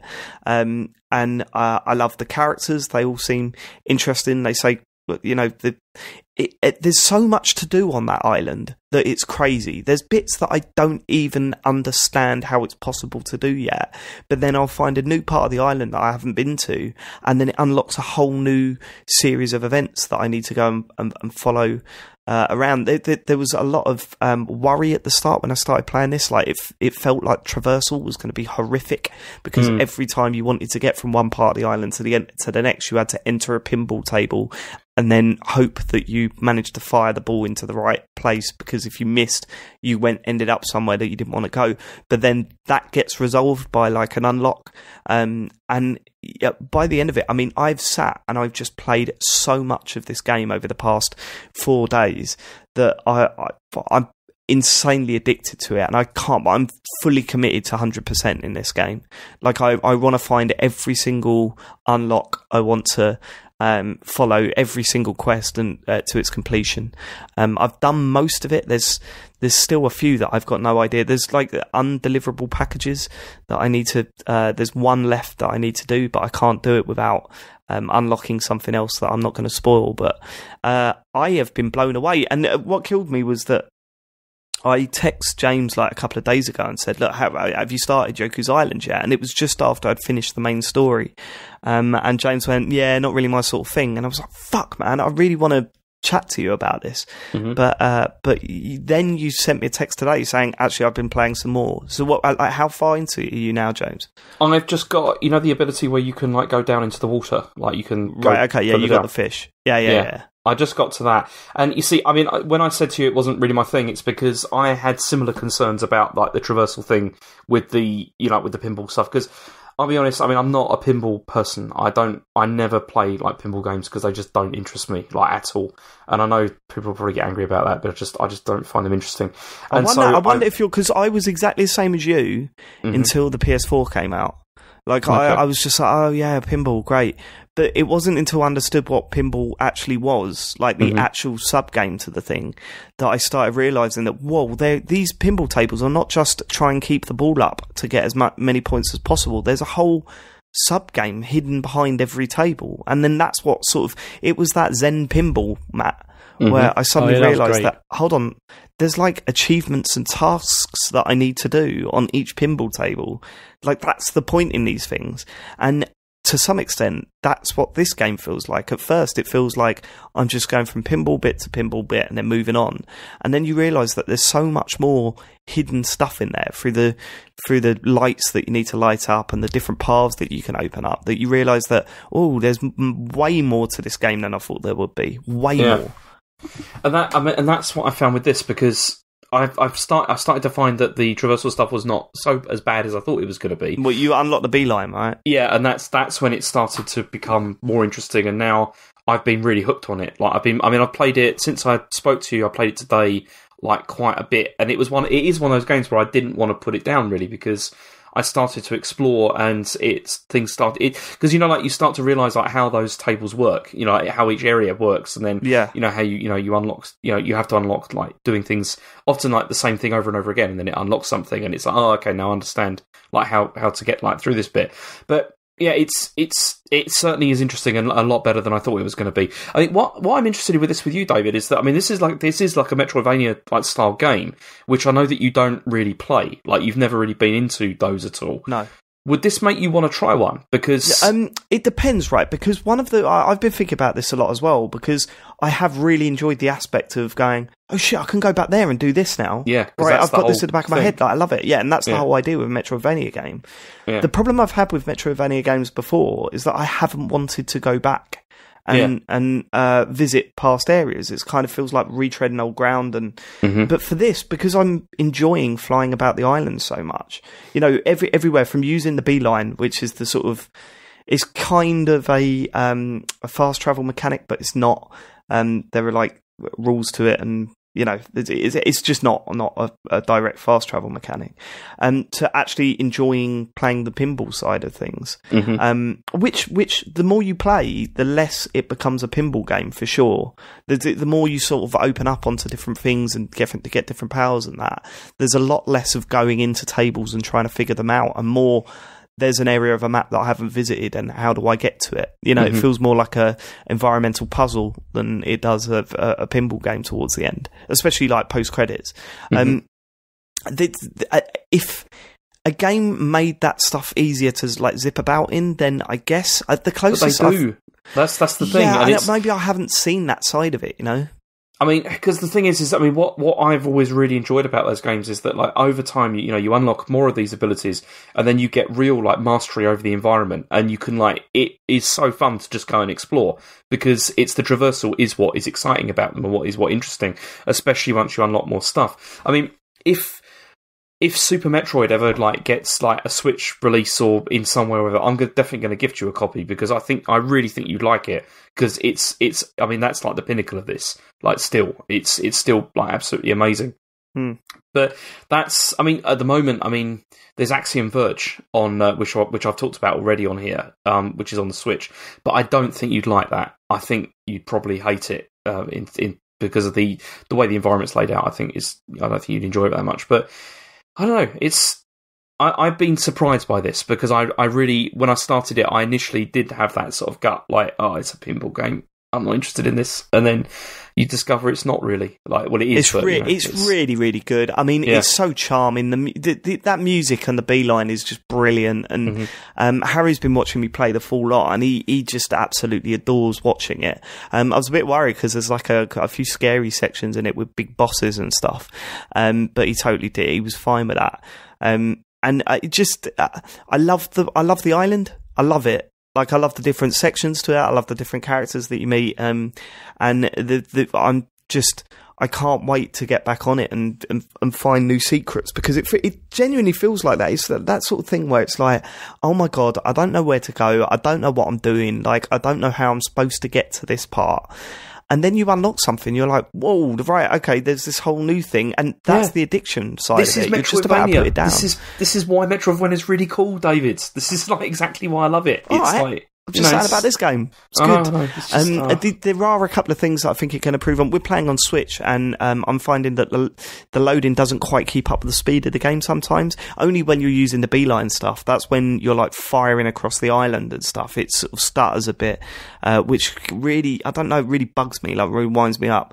And there's also, I hate the fact that the map doesn't tell you where the different areas are.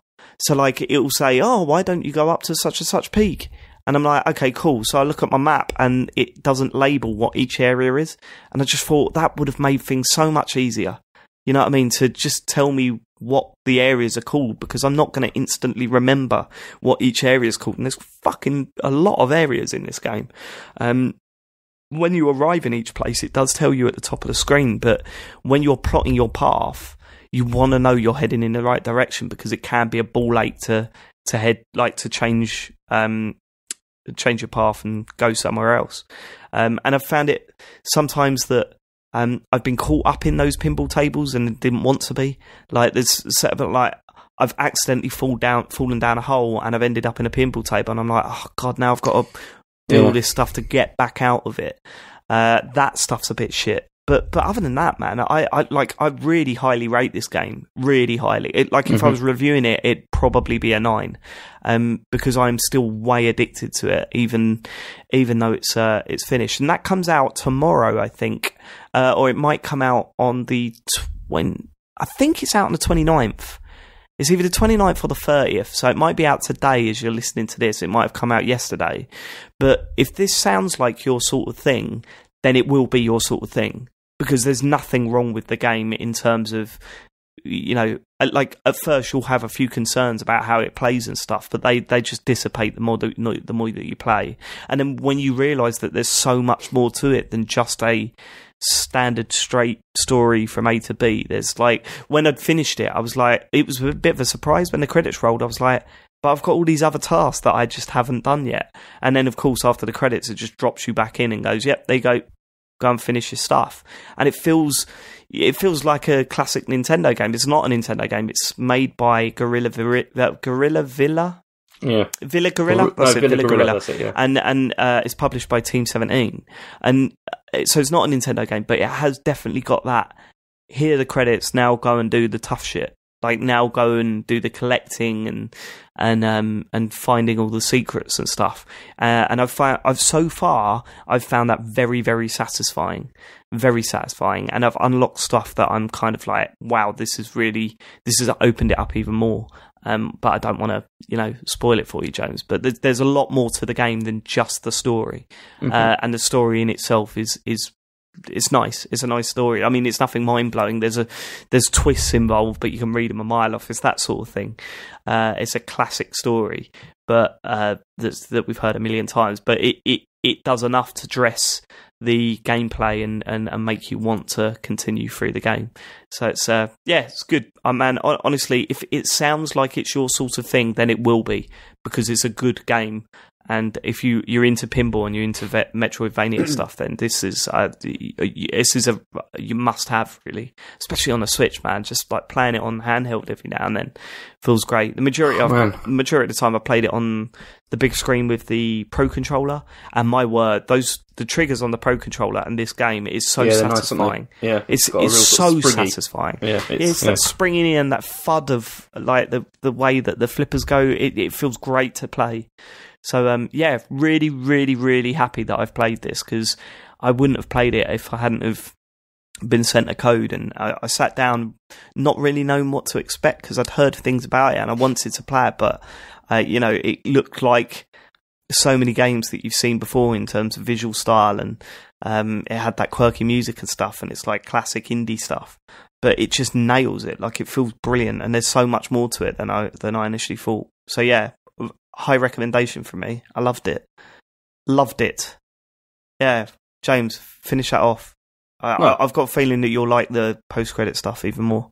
Yeah, definitely. I'm going to go back to it, because it's my Switch game at the moment. Because I always try and have like just one on the go at a time, and that's my game. Yeah, it's a good one. Okay, right. So to top off my list, I've been playing. I played the Onrush beta quite a bit. Did either of you play the actual Onrush beta? I didn't actually know. I did not know. It threw up more concerns than I was hoping for. Way more concerns. I went from thinking this is going to be a game of the year to going, okay, steady on, it's got some problems. And I'm slightly worried about it. There was a game mode that we didn't play at Rezzed, and it was basically split into two teams as you were before. But this one, it was just every time you boost, it went into a pot for your team. So obviously if you died, if you got taken out, your team's not getting as much boost put towards their pot, and whoever tops their pot up the most wins. Basically, that's how it works. It felt way too similar to the Time Attack one, and the Time Attack one felt a lot more responsive. Like, you knew how you were doing. You knew that if you were getting gate after gate after gate, you could see your timer be juggled. It kept going up and stuff. With this, you didn't really know how well you were doing, how much you were putting in to your team's goal, and it just kind of felt a little bit like, okay. Then remember, because when we played on at Rezzed, we were playing in LAN mode, so there was literally no lag. In this, people that play racing games online, they know that they're not the most stable games to play. So this had the problem of you going to try and take someone down, and they disappeared and then reappeared the other side of you. And I'm like, that ain't cool. That does not feel good. Also, the hit detection stuff was a bit of a worry. That was a bit of a worry at Res, but it was really, really like a lot more noticeable when you're playing online, because the way the lag was working, suddenly my car would just be flashing red out of nowhere, and I wouldn't know why I've been hit or why that's happened. There's also been times where I tried to like steer into someone, but I come off worse than they did for no reason. Like, it felt like I should have pushed them into a tree, but I sort of just bounced off them and started flashing red, and I was like, why? This is weird. So as much as it is still fun to play, because my time I spent with the beta, it was probably about 2 hours, I still enjoyed my time with it. There was a lot of, okay, I'm enjoying this, but how can this go on to be a competitive game the way that it's, like, that's what the whole future of this game rests on, that it's a fun competitive game. If it loses that competition through lag and the responsiveness, like lack of response from knowing how much your competing towards your team, like you're contributing towards your team, sorry, and how like the rules on how to take people down in the game, then the longevity of that competitive side of it fades away, and because you can't trust it and you can't get into that side of it, you'll be playing it for about, say, 5 to 10 hours and enjoying it, but not going further than that. And I think this game rests on a long future. The only thing saving grace for this is that they announced 2 new game modes that look great. One of them is it's like it's called Switch, where you all start off on bikes and then you work down, like, so you get one of every vehicle, and then like so you automatically switch to a new vehicle type. But once that's gone, and then once you're on your last vehicle, that's it. You're out. Wow, so you as a player or as a team, as a collective? You like all of you. No, so what it is, you have one of each. This is just going by the video, right? So I might not get every detail correct, but what it looks like is that everyone's got one vehicle type. Right? You all start off on bikes, but everyone's got one life for each of the vehicle types. Once that's gone, you're out. So you can see how well other players are doing by what vehicle they're driving. So it seems like it automatically switches you to the next one up or whatever. So when you see someone in one of the big trucks, you know that they're on their last life, so you'll be going for them. So there's a response there. Like, you know how well your team is doing while you're driving. You know who you should be going for, who you should be avoiding. And then once everyone loses all their lives on that team, that's it. The other team win. Right. There's another game mode where there's it's like a King of the Hill type thing, where there's a huge green zone that's in front of everyone, and you've got to get in that zone and claim it. So you get in there, make sure no one else is in there, then you claim that zone for your team. Again, visual response for the competitive side of it. You can see what's happening, and that seems to work a lot better. I still think that the time attack mode is great. So if the boost game mode is the only sort of bad game mode, and these other 2 look as good as they sound, or they are as good as they sound, then I think, this could work. But there's a lot of netcode stuff that needs to be sorted in time for launch, and I think it's out next week. So hopefully, I'm hopeful for the game, but I'm a lot more concerned than I was after Rezzed. You know what I mean? Yeah, because it is such fun after Rezzed, and it does look fantastic fun. I guess I just want to know how deep that gameplay. Or do you think there is much strategy? Do you think it could be? I mean, obviously there are teams, different classes, different vehicles. It seems to feel like there should be a level of depth and strategy to this. I mean, if your team is doing a certain way in a race or battle, you think, okay, well, I'm going to switch to this because I know I can do these jumps or I can take these players out. Do you think there is that, or is it actually just quite? This is it. This is what's worrying me about the hit detection stuff. Because if you can't be 100% sure of what's going to happen when you're going in to take someone out, like if there's that risk that you're making a maneuver but you could come out worse through no fault of your own, other than the game's decided that he hit you rather than you hit them, when you know that isn't the case because you've steered into them, that's where the strategy's lost. There's also the problem where I was playing with randoms, so you know the sort of back and forth with my team and what to do, that wasn't there. So it's hard to tell at this stage, and of course it's a beta, and you can't really tell like how much better the final game's going to be. So I'll have to play it, man, and it will take hours before you realise what sort of tactics are involved, and it will take a lot of watching other people play and see if there is a legitimate way to sort of work as a team. From what I've played so far, no, I haven't seen that stuff, but I wouldn't have. You don't see that stuff that early on in a game like this anyway. I mean, the first couple of hours of playing Overwatch, you were literally just shooting. You know what I mean? Like, you didn't really understand what the tactical advantages were of picking certain players. So, yeah, too early to tell. I hope it's there, and I hope they nail it, because as a game, it's fantastic fun. I've seen a lot of people getting angry there's not a finish line. Because for those of you that don't know on Rush, and I don't know if we mentioned this at Rares, but it's not a race. It's not a racing game. It's a car battling game. You know what I mean? It's there's not a racing mode. You're not trying to get to a finish line. I suppose the zone one might be considered racing because you're racing to get in the zone, but you still got to make sure that you're taking people out on the way. So yeah, I don't know. The jury's out. I'm a lot less confident about this game than I was, which is sad, really, because I was so fucking pumped for it. But we'll see in a week or two. Yeah, I really hope it has a good reception because, well, it looks like a fun game to play, especially if everyone's on it. It could be absolutely class, and it was great at Res. So, yeah, fingers crossed. Yeah, hopefully they sort the lag issues out and it plays like a dream, but we'll have to wait and see. It's going to be an interesting one. And that's it for me. I had played other stuff. I played Rainbow Six and went back to that. That was really, really good fun. Is the new map out yet? Rainbow Six? Yeah. I'm not too sure. I didn't play it. I know there's new content coming. I played a lot more PUBG and been enjoying that. I've been taking it easy, really, with my gaming because I know that I haven't had much to...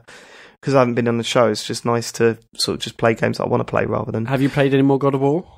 I've finished it, yeah. Yeah, okay, amazing, yeah. I thought the ending was fantastic. It's been a bit, it's a bit controversial. The ending, some people, not controversial as such, but some people don't seem to like the ending. I thought it was very good. There was one aspect of it that I obviously don't want to spoil, that I was kind of like, there's a bit of a twist towards the end, and I was kind of like, well, why, who cares? You know what I mean? Why is that? Like, the characters seem to think it was more significant than I did. But and there's bits at the end where it's kind of like, I wish this had, I don't know, I wish it did something else rather than what it did. There's a whole, it's kind of like there's a horde mode bit, like a challenge area, and I was kind of like, this isn't needed. This feels like it's just been whacked in there. And unfortunately, I tried to go back and do some side stuff. Like we were talking about how I didn't do much side stuff during my playthrough and I was going to do it at the end. But again, the traversal in that game does not make it a great game to go back to and try and mop up things. You know, it's all like hubbed areas and stuff, and it's kind of like so I'm also playing a game and I'm loving it, and I think I'm like 5 chapters from the end, so I'll get it done for next week's show. But the worst bit for me is actually like getting around the area. Yeah. Like, there's a bit where you have to go back to another go back to a location you've already been to, and I was like, how do I even get there? Because the map isn't great. You can only like put teleport to certain sort of areas, and I'm like, okay, is it this way? I was walking for ages and I was like, no, I can't go, this isn't the way to it, even though I was basically near the area, but I had to go all the way back. There wasn't like a go back to like previous, hub world. It's just, I don't find that very fun or satisfying at all, really. No, wandering about the place isn't fun in God of War. It's just not. And it was it was the main worry that I had with Yoku's Island. I thought it was going to be exactly the same, where it was kind of like, oh my god, I'm going the wrong way, I'm going to end up here. But that finds a way of dealing with it, whereas God of War doesn't really. So I think I might be done with it. But yeah, I mean, yeah, it's a good game. It's a very, very good game. Like, I don't want to take the shine off it at all. And I don't know why I feel the need to keep pointing out problems that I've had with the game, because I've loved it from start to finish. But those sort of little niggles stop me from going back to it, and I think, if anything, that's just really disappointing, because I love the combat, I love the world, I love the story, I love the characters, but it's just, I'm not finding it fun enough to play and mop up stuff. It's a shame. James, did you go back to it after credits? I haven't, no, but that's because I got Detroit. I was planning to, but that happened, and so I haven't gone back yet, but I plan to. Fair enough. Sorry, Matt, I cut you off then. No, I was going to say, I mean, I'm still playing it, and I mean, it's a very, very long game, arguably longer than I wish it was, but I'm also really happy I stuck with it. Why? And I'm enjoying it more and more as we get on. I think it felt the perfect length, really. I think it didn't outstay its welcome at all. It get like constantly up. Like, yeah, it wasn't even about really the game. It's just more me being anxious about actually having the staying power to finish it. But I'm definitely on the. I'm getting on the way towards the end now. So I'll be having. Where are you up to? What? If you can talk around it, you've done the chisel bit, right?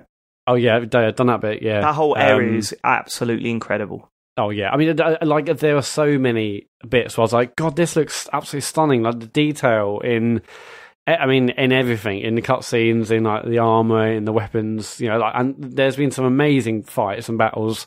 Even I think I'm playing like the second easy difficulty, and it's brilliant fun. I'm loving the combat. Obviously, there's a significant change that happens probably like 2/3 of the way through, and now I'm enjoying the combat even more.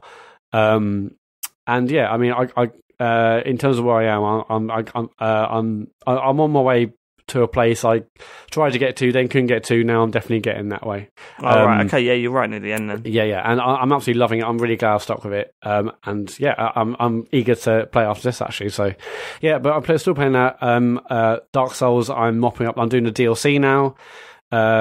And I'm absolutely loving it. I killed Knight Artorias in last night's stream, and it's probably the best I felt after killing a boss in Dark Souls, and probably my favourite boss so far. I didn't obviously have that big yes moment after Ornstein and Smough because I famously summoned for it, but defeating that boss last night was really, really satisfying. It's just a fucking brilliant fight. Really, really strategic. You had to learn the moves. It was just you. It's just you and the boss. There was no the arena's a bit small or there's annoying dogs. It's just you, the boss, learning the moves, and I knew what to do. Basically it took me like a stream and a half to get it done. I knew what to do. I just wasn't putting it all together or wasn't concentrating or trying to be greedy. In the end, the actual one I did it with was like a near perfect run. I only healed like once, and I didn't use my shield. I just got getting the timing down on the dodges and the rolls, and yeah, it was amazingly satisfying. I was shaken afterwards, and yeah, I mean, from obviously months ago thinking, Dark Souls, I'm not sure, and it's a bit overwhelming, a bit intimidating. Now, I could have finished the game already. I'm basically on the final boss a few weeks ago, but then I didn't really want to finish it. People said do a DLC. I'm doing that. Now I'm going to do a DLC, and I'm also going to mop up every optional boss that I may not have done in the main game. I'm going to join some Covenant stuff. I still don't know who these optional bosses are. It's no, weird. I can't remember. You were saying this before the show, and I was like, I'm sure people in the chat and they'll probably go on their Discord and tell us. But I'm sure I said there's 3 bosses left to kill. Then the final one. There's an optional one maybe one optional one I didn't do in the main game. Anyway, I'm going to do all that. I'm going to join the Sunbros Covenant. I'm going to mop up as much as I can because I don't really want it to end, and then go finish it. So it could be some weeks yet. But yeah, I'm loving the DLC, and I just absolutely love the game. It's just incredible game.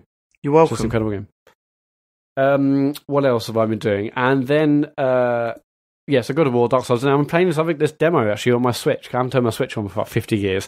It's a demo. I'm not sure if you guys have downloaded it, but I saw some buzz about it, or maybe it's just people saying there's a demo out. But it's a game called Sushi Striker: The Way of Sushido. I've seen the advert for it, but I've not. We haven't played it.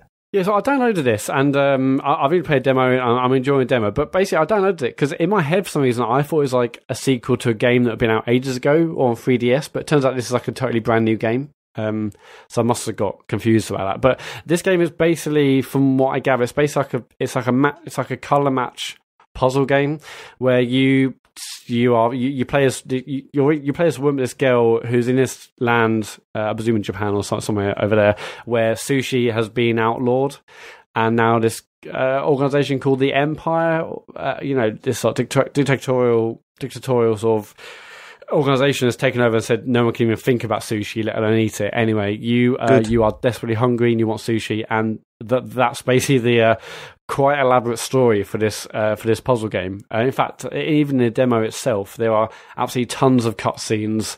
They're all quite anime in the dialogue and the style. But yeah, I'm never one to skip cutscenes ever. But after there were so many in this, I had to skip a couple because I was like, "This man, you should try the ones in Puyo Puyo Tetris." They're I also never skip them, but they're fun. And then I was like, okay, I just want to get to the game because there are a lot. Anyway, the game itself, so it's you versus an opponent, obviously, and you're basically you're looking at these lanes, like in Yo Sushi, where you have sushi on the conveyor belts. You basically have 3 lanes of sushi going from left to right or right to left, and on those lanes there are coloured plates with sushi on them, and you can either by using the stick or by touchscreen, you basically have to swipe across when there's more than one colour plate next to each other, and you can do it with your hands, or you can do it with with the sticks, and basically the game is to try and get like 2 or 3 or 4 together. You can't change where they are, but you can you can basically like drag on 2 and wait for like maybe like the middle conveyor belt to move, and then you can add another one and add like 5 or 6 to your chain. Once you've done more than 2, they go into like a stack of plates next to your player. And they have a multiplier, so I think if you have like 2 or 3, it's like 1.3 times. But you could like wait and get loads of red plates together, and then basically you flick them to your opponent and you defeat them. You also have these things called sushi sprites, which are basically little creatures. I believe they're almost like they're little creatures that have their own skills, which you can level up. And you have like an energy bar on screen. Once that's full, you tap that, and one of your sprites you can have up to 3, but the one I've got in demo at the moment, he does a special move again to take energy off your opponent and to kill them. Okay, so they're the mechanics. Like, is it good? It's really fun. I mean, so I'm definitely getting, I'm not sure what the studio's done before, but I'm definitely getting a sort of Elite Beat Agent style vibes from this. I'm not sure if it's like the way the graphics are presented. The music's pretty banging. It's very much a video game. Is like it's huge like flashing graphics and like just crazy music. The gameplay is really, really fun. And what surprised me is actually I'm playing with just a touchscreen.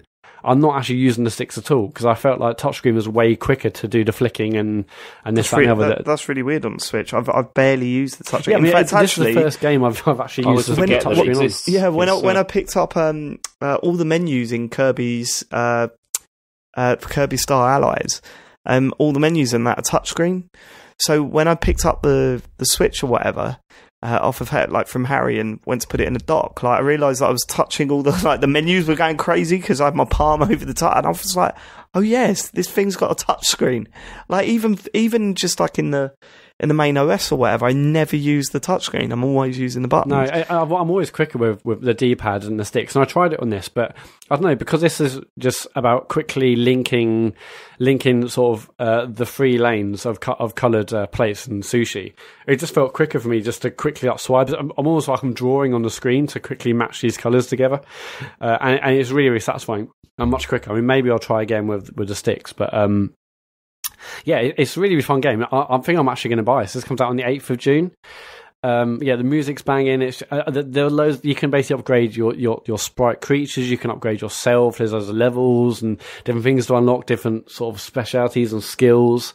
The gameplay is really frenetic. There's also online and maybe local, but definitely online multiplayer. You can play against friends. But yeah, I downloaded this thinking, Sushi Striker, I think this is a massive franchise. It's not. I think it's a brand new game. So I've literally no idea where I got that from. I guess I saw there's a tweet. Some people were quite excited about it. Have you guys heard about this, or have I just seen one excited tweet and thought it was something bigger than it was? Heard about it, but I didn't think it was huge. It's yeah, because it's also come out on 3DS. And again, when I read 3DS, I thought, this must have come out years ago on 3DS, and this is a new Switch version. But no, it's coming out also on 3DS in June as well. But yeah, I think if you're into those sort of, because it feels like a music game as well as like a color match puzzler. But you guys should download it. I mean, music wise, it's banging as it is. Cutscenes a little bit much for me, but yeah, I think this might be my next Switch game. And God, it's been a long time since I last bought one on the eShop. Oh man, I think you'd love Yuki's Island though. That game, maybe. I wonder how much it. Right, so I'm looking on here. It's on Steam at least. It's £16, which for me I just think is a steal. Like it's worth £16. So it's gonna be like £28 on Switch then. You reckon? Yeah, they always add it's always more expensive on It'll Switch. It'll probably be $19.99, I think. Mm. And even at $19.99, I think it's worth it. There's so much game there. Well, like, how much is this one, the sushi game? I don't know. I've just basically Argos are selling that Yuko's for £30. What? You're kidding me? No. It's basically it's physical as well. It's like £30 in Smiths in game, £32 in Argos. Oh right, Yuko's. It's Yoku's, isn't it? Yeah, Yoku's, whatever. Yeah. Oh right, the physical version, right? Okay. I wonder. They can't be selling that for $29.99 if it's £15 on fucking Steam, surely. They can. Well, have you seen the difference in price for like Street Fighter? It's ridiculous. For £30, that. Actually, I've just checked the price of Sushi Striker on the Nintendo eShop. At least it's £40. No way. Yeah. Oh God, that feels pricey. Yeah. Oh dear. All right, Nintendo, come on, mate, come on. Right, okay, cool. Is that it? Did you have any others? Yeah, I'm fully into God of War. That'll be done next week. Fully loving Dark Souls. That'll be done in a few weeks. But yeah, I'm just bits and bobs. But it's mostly those two at the moment. To be fair, Just enjoying life, man. That's all I'm doing. Yeah. I'm enjoying life. My name's Matt Murray. I need to I was know hoping my to get place. Detroit, but maybe next week. So I'm really eager to play that. But I'll play it Yeah. eventually. I will play it eventually. I've got to, really. But yeah, not just yet. See, I Sounds was not right. thinking of like sending it to you, Dave, but then I'm worried that you're going to do to me what I did to you, and so it's What do you mean? Oh, what? Oh, come on. I think 'Cause you I owe wanna- me that. Because I want to sell this, and I'm just worried I'm never going to see it again, and then it's going to be 40 quid down the drain. You know that I won't be like that. I reckon you should, James. You know I'm not like that. Mm. You know I'm not like that. yeah, Sushi Striker, by the way, it's 35 quid physical from Amazon. Wow. On Switch. Okay. So, Yoku's Island cheaper, mate. Get that. It's good. It's good. Right, okay. Should we get to emails and ting? Yeah, why not? If you want to email us, it's thecomputergameshow@gmail.com. The first one's from Haze Red Mist. He says, love the interface special. Here's a question for the reunited foursome, although 3 now. John's what- leaving us. John has left the show. Yeah, if you're 3 just tuning in on Dash Radio, forgotten. John Yeah. has left the show. He is out of here, baby. It's a shame, but 3-man show. we must move on. We must move on. Anyway, what gaming item do you most regret getting rid of or selling? I myself regret many years ago literally giving away my Sega Saturn and all my games to some co-worker who I wasn't even that friendly with when I left my job in Kent to return to the northeast, simply because I couldn't be bothered to carry it on the bus. What an absolute twonk. I know this will hurt Matt the most hearing this. I mean, honestly, everything. Like, I have always bought things, you know, and got what I could have and sold them. But I mean, I wish I had a Master System to play some of the old Master System games I loved. I wish I had all my consoles. So everyone, I regret. But I'll just keep selling, I guess, until Is I'm there dead. one that sticks out, like where you genuinely think right now that you wish that you still had it?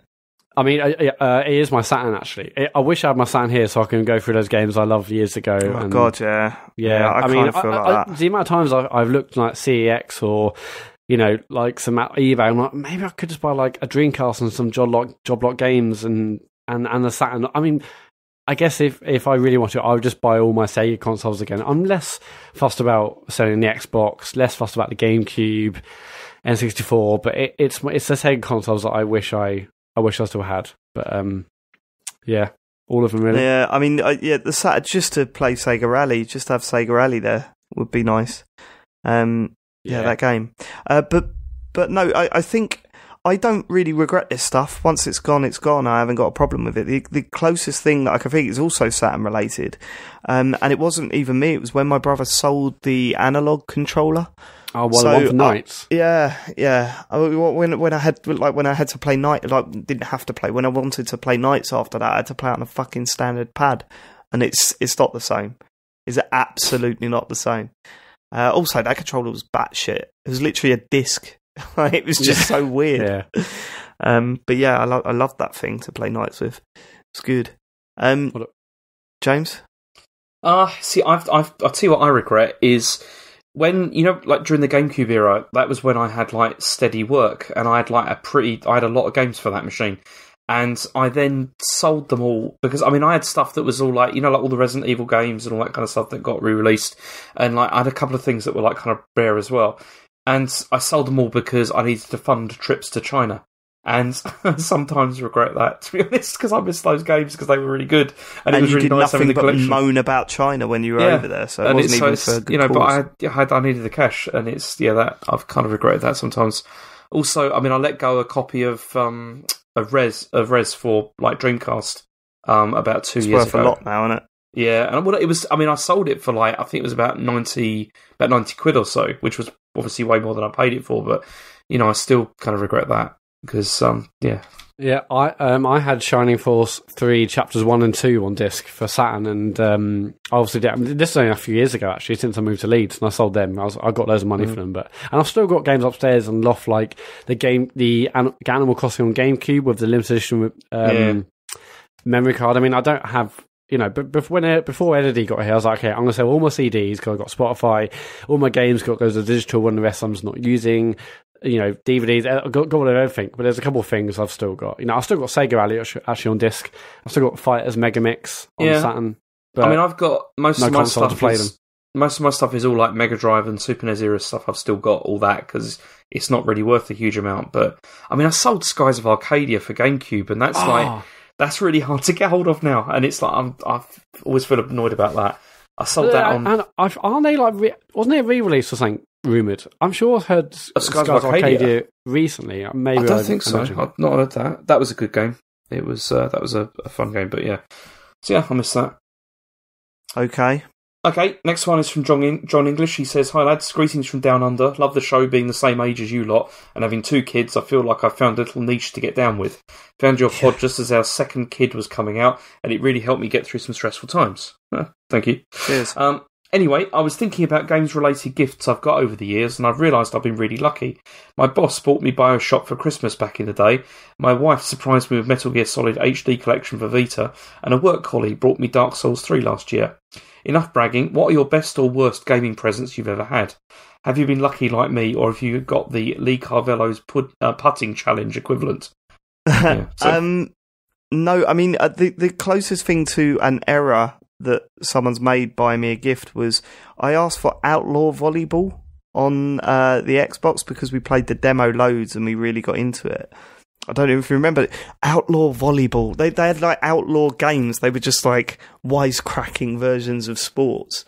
And Outlaw Volleyball had a commentator on it. It was Steve Carell. Like, it was like that. It was just really weird that he was doing that shit before he got like really famous. But instead of buying me that, they bought me Dead or Alive Extreme Beach Volleyball. Oh, and what are you moaning about? Oh my God. Like... Well, firstly, giving it by your dad. I was kind of like, what does Dad think I am? Like he must have seen that and thought, what the fuck have I bought myself? What is my son asking who for? Who cares? It's no, yeah. I loved it. So I didn't really care. Then what? Then, but the problem is that whenever someone buys me a gaming gift these days, it's what they ask me what I want. So it's not really been. I've never really been given a surprise like that. I'm waiting every time. Like every time I have a birthday or whatever, I'm thinking, I think Joe's just gonna buy me an Xbox One X, like as a massive surprise. You know what I mean? I'm thinking Father's Day's like next week. Yeah, maybe that. Of course not. That's never gonna happen. It's like £500, no chance. But maybe she'd do that. No, she wouldn't. But just come on. I don't get. See, this is the thing. I don't get gifts like this from people. So it's me neither. It's not really happened. You don't get gifts from people. Not really. Well, what happens on your birthday? Not anymore. Well, I don't want to get into that because it's a sore point. No, go on. But no, because it's just because this is like this is personal. I mean, I'm basically you're gonna have to tell us now. There's no way you can't tell us now. No, it's just like my wife's got a long history of like either forgetting, well, not forgetting, just like not bothering, or it just being rubbish. It's been quite a lot of that over the years. But I will say this though, James. Right, go on. I'm on the flip side of that, completely the flip side, because I've never given a shit about birthdays. My family have never given a shit about birthdays. Joe's family are obsessed with them. Like, I mean, to the point where we have to sit round in the front room and watch the person open each present. No talking. Just watch them open presents one by one. Okay. Right? And the other side of it, like honestly, the day after Joe's birthday is always an argument because she expects more from gifts, she expects more from attention, and she expects to like be treated like this, I don't know, superhero for the day. You know what I mean? Like, I've got to praise her like some sort of god for the day. Like, the other side of it is not so great either, mate. I'm telling you. Yeah, I mean, from Chen, I always get like I have got things from her, which things like a belt. Like, I got a belt one year. that was like and it was a belt from a supermarket, like not a good belt or anything like that. It was just like that. I do literally get like socks and stuff like that. I wish last year for my birthday, or this year, sorry, for my birthday, I got some half share which I bought myself, and I was like, and then so she wrapped that, and a glasses wipe. A glasses wipe, oh, right, yeah, like a little bit of like fabric to wipe your glasses. I mean, nowadays, usually I Come buy on. myself a game or whatever around that time, and I'm just like, Yeah. okay, this is my birthday game. I'm going to buy this. But I Yeah, don't that's rely on basically other what people to happened do it because Like, I had- my, do you know- my parents basically stopped getting me gifts when I moved up north, because one, I'd offended the family by moving away from Bognor Regis town. But yeah, basically they said, well, you're old enough to move up north, so luckily I've got a card. Then, obviously, you get married. Matt, I didn't have any... was this when, after you started calling them by their first name as well? I might as well do. And yeah, and so I'm lucky if I get a card from my parents. And for Christmas, we might we'll get something. We'll get some money for Elodie, but get nothing for us because now it's not about me anymore. It's just all about Elodie, which is fine. Yeah, but it's nice to get presents, isn't it? I wish. Yeah, it sounds great. Going back to the birthday thing, it still winds me up to the day, right? For Joe's 30th, I paid for, I put money behind the bar because she wanted to have a bit of a party, so we went to a nightclub and I put money behind the bar for her and all her friends, right? I bought her tickets to this, the Friends Fest thing she wanted to go to, so I bought her tickets for that. Oh, we've been to that. I went to that. I'll get her something. I got her something from Harry. I can't remember what it was. But then I also thought, I've got a couple of quid left over in the budget. I'll buy her, she likes throws, like blankets to when she's sitting watching the telly. She likes to have. So I bought her this nice blanket. To this day, she still tells everyone that she meets that for her 30th, all I bought her was with the blanket, and I have to step in and go, no, I also pay for this, this, and this, and this. Oh, yeah. Can you pass me the blanket that you got me for my 30th? And I just want to scream. I just want to scream. Sorry. You can't wrap up a nightclub, Dave. Come on. What's that? You can't wrap up a nightclub. No, you can get people pissed in there, though. It's fucking expensive. Right, next question. Okay, where have we got to? We didn't actually answer that, but... No, that's fine. the question. I've just seen a Bird's Eye advert that used the phrase "winner winner chicken char grilled dinner." While the phrase predates PUBG, is this an example of GameSpeak entering the advertising world? Have you seen any other cringy examples of gaming-related speech in TV advertising? That's from Liz. Well, yeah, I mean, it does predate it, but the reason why it's in that advert is because of PUBG, isn't it? Blatantly. It's got to be. Yeah, I mean, there's some 20-something in the Bird's Eye advertising market, and okay, guys, we've got to capitalise on this. We sell chicken ears are blowing up everywhere. We've got to do this, and yeah, but what about Fortnite? I don't know about that. That's a fad. Matt said on the computer game show. I mean, not an advert, but the most cringiest use of gaming references I've ever heard was the more like Pokemon go to the polls. Am I right? Oh, that was horrendous. It made me feel sick when I saw that. I was like, whoa, that is just embarrassing. I mean, if someone was to turn around and say that's why Trump got in, I'd believe them. Honestly, just horrendous. Yeah, but I can't think of any other examples in advertising specifically. I'm sure there's been loads of leet speak ones, but I can't think of any examples. Yeah, I mean, there's been stuff with I mean, it always I always have to point out the errors in when you're watching soaps. And I was about to say that. That's exactly the thing I was about to go to. It's not the adverts. It's when they're playing a game in a show or film where it's just yeah, like when you look at get a brief look at the screen and it's like Mario Kart, and then the sound effects are going blip, bloop, doop, doop, doop, yeah, or they're using an N64 controller and it's 2018 they're playing COD. Yeah. I used to have that in Neighbours where they were always playing on the PC, but it was always the music for Magic Carpet was playing. But then they were always, it was always like they were destroying the Death Star or whatever. And how many times have you seen it on where they're playing a Game Boy or whatever, but there's no game in it? It's just oh, come on. I've been part of that. The advert that I was in with Fridge, I had to play a computer game. And obviously there was no game playing in the, you couldn't actually see the screen, so I wasn't actually playing a game. But yeah, they were all freaking out because the guy turned up with an N64 controller, but it was an official one. So then they had to pop down the shops to go and get an unofficial one because they didn't want the Nintendo logo in the thing they could get done for it or something. So it was actually, have you guys seen House of Cards? Yeah. No. House of Cards, he plays a few games in that, and I'm sure he plays he definitely plays... He played Vita as well. Yeah, and they were like promoting it heavily. That was pretty funny. I know. I can't remember what game he played on Vita, but he played things like Killzone or like an FPS, and also played like Monument Valley, and that felt like quite a protracted scene where he's like, "Oh, look at this game," and he's like, you can clearly see the game, and he's like, "Oh, that's what I do to relax because I'm the president, but I still love games." Yeah, that stuff's really embarrassing. It was exactly that isn't dialogue. That's just what I put in my head, but it was a bit cringy. More like Pokemon Go to the polls, eh, Matt? Yeah? Am I right? Am I right? You are right. You're correct. Okay, next one we've got is, hey fellas, listening to James's story last week about him buying the GameCube on launch day and having no money for games was sad. Poor James. So what are some of your more positive memories of getting a console on launch day? What console were you most excited to get, and were the bundled games any good?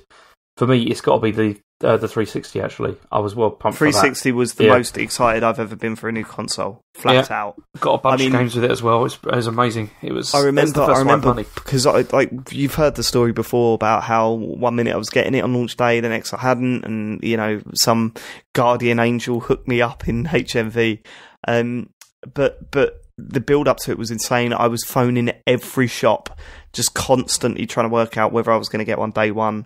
I remember when I heard rumours that the local game station had a demo unit set up a couple of weeks before it come out, and I remember going there and just like holding the pad and almost throwing up on it because it felt so nice. That was the Call of Duty 2 one, wasn't it? Yeah, and with those little Samsung TVs. Thinking, whoa. Yeah, it's nuts. I just remember thinking, this is it. This is fucking it. So I was obsessed with that. I was less obsessed with... It's funny because that is my best memory leading up to buying the console, but it's not my best memory afterwards because the launch day games weren't incredible, were they? I remember spending so much time on Bank Shop Billiards, James. I think because we it was played like that a lot. We did.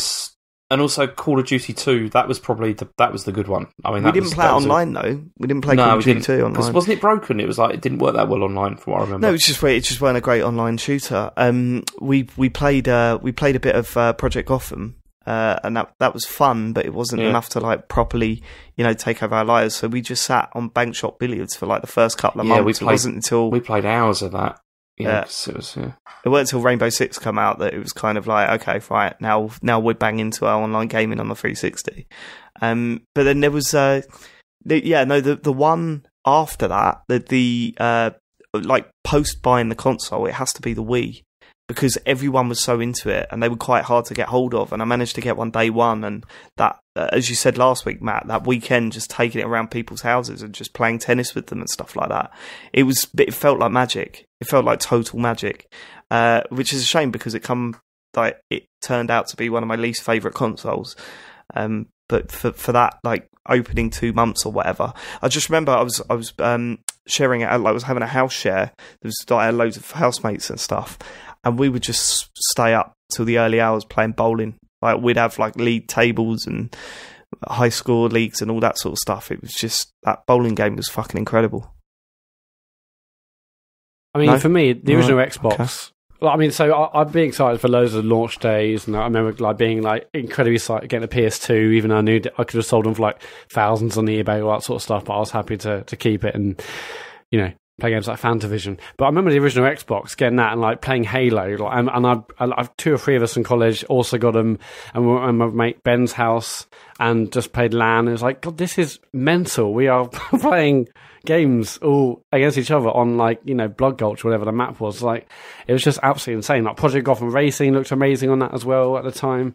That's so weird because I had that experience with the PS2. Like the LAN gaming started with us for the PS2. Oh really? Because didn't you have a network adapter and stuff for PS2? It was an iLink cable. It was basically a USB to USB cable that you hooked up at. There was like a blue square on the front of the PS2, and we were just playing Time Splitters like constantly. Time Splitters, yeah, that's incredible. It was we were smashing that, and of course, like you could put 2 multi-taps in and play 8-player Pro Evolution Soccer. So we were playing like large scale local gaming way before the Xbox come out. And I remember when the Xbox come out, we were all like, this is dog shit. And my mate Dom bought it. He was the one that was obsessed with the Dreamcast, and we were kind of like, mate, you fucked up again. This console is dog shit. Rah, rah, rah. And then he come over one night with like loads of pads and Halo, and we all went out and bought one that week. We were like, this is just too good. And then, of course, we all bought Xbox Live together, because it come at a time when Xbox Live launched. It come at a time that we were just finishing college. Everyone was like going to university. Well, some people were going to university, some people were going straight into employment. And it was kind of like, how the hell are we going to continue playing games when we're living like in different places and all of this? So we all got Xbox Live to sort of just keep in touch. And yeah, that was good. The first time, like MotoGP on Xbox Live, that felt amazing. Yeah, it was good. There was that, and there's Mech Warrior and stuff like that. Mech Warrior was shit. I never got that. No, it was but Mech I Assault, enjoyed the Rainbow Six game. Yeah, I mean, God, that, as I said, we've said this before, but like the feeling of going, like everyone's shifting to the next game. Like there was no, are you going to get this game to play online? Are you going to get this one? It was like, right, here's the next Xbox Live game. Let's all get it. So it was kind of like, it started off with Ghost Recon, then Rainbow Six. I remember the first time we played Rainbow Six Online, and we were like, this is nowhere near as good as Ghost Recon. And then we suddenly got into it. And then, oh God, like Wolfenstein and stuff like that. Even a new map launch felt like this huge event for Xbox Live rather than just that game. It was it was a great time to be into online gaming, definitely. Oh mate, do you remember you had to use your Xbox Online? You had to ring up your network provider, your internet service provider, and say, here's my MAC address. And they're like, okay, give it 2 to 3 days and it should be activated.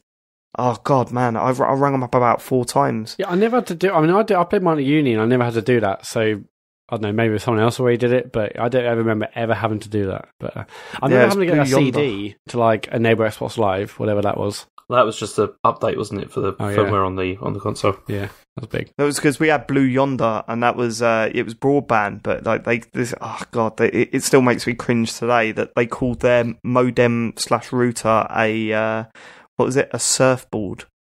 Oh, get your surfboard to go on the web. It's like, oh God, surf the World Wide Web, don't we?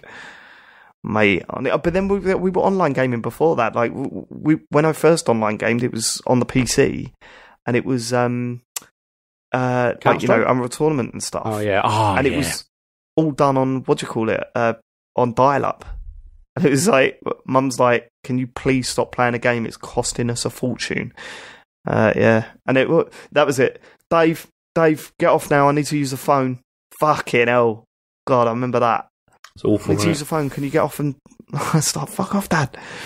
I'm on AOL chat and I'm getting somewhere with this lady that's definitely... I've just said ASL definitely a on lady. there. I just said ASL on there as she answered. Yeah, the chat is lit, Dad. I've just said ASL.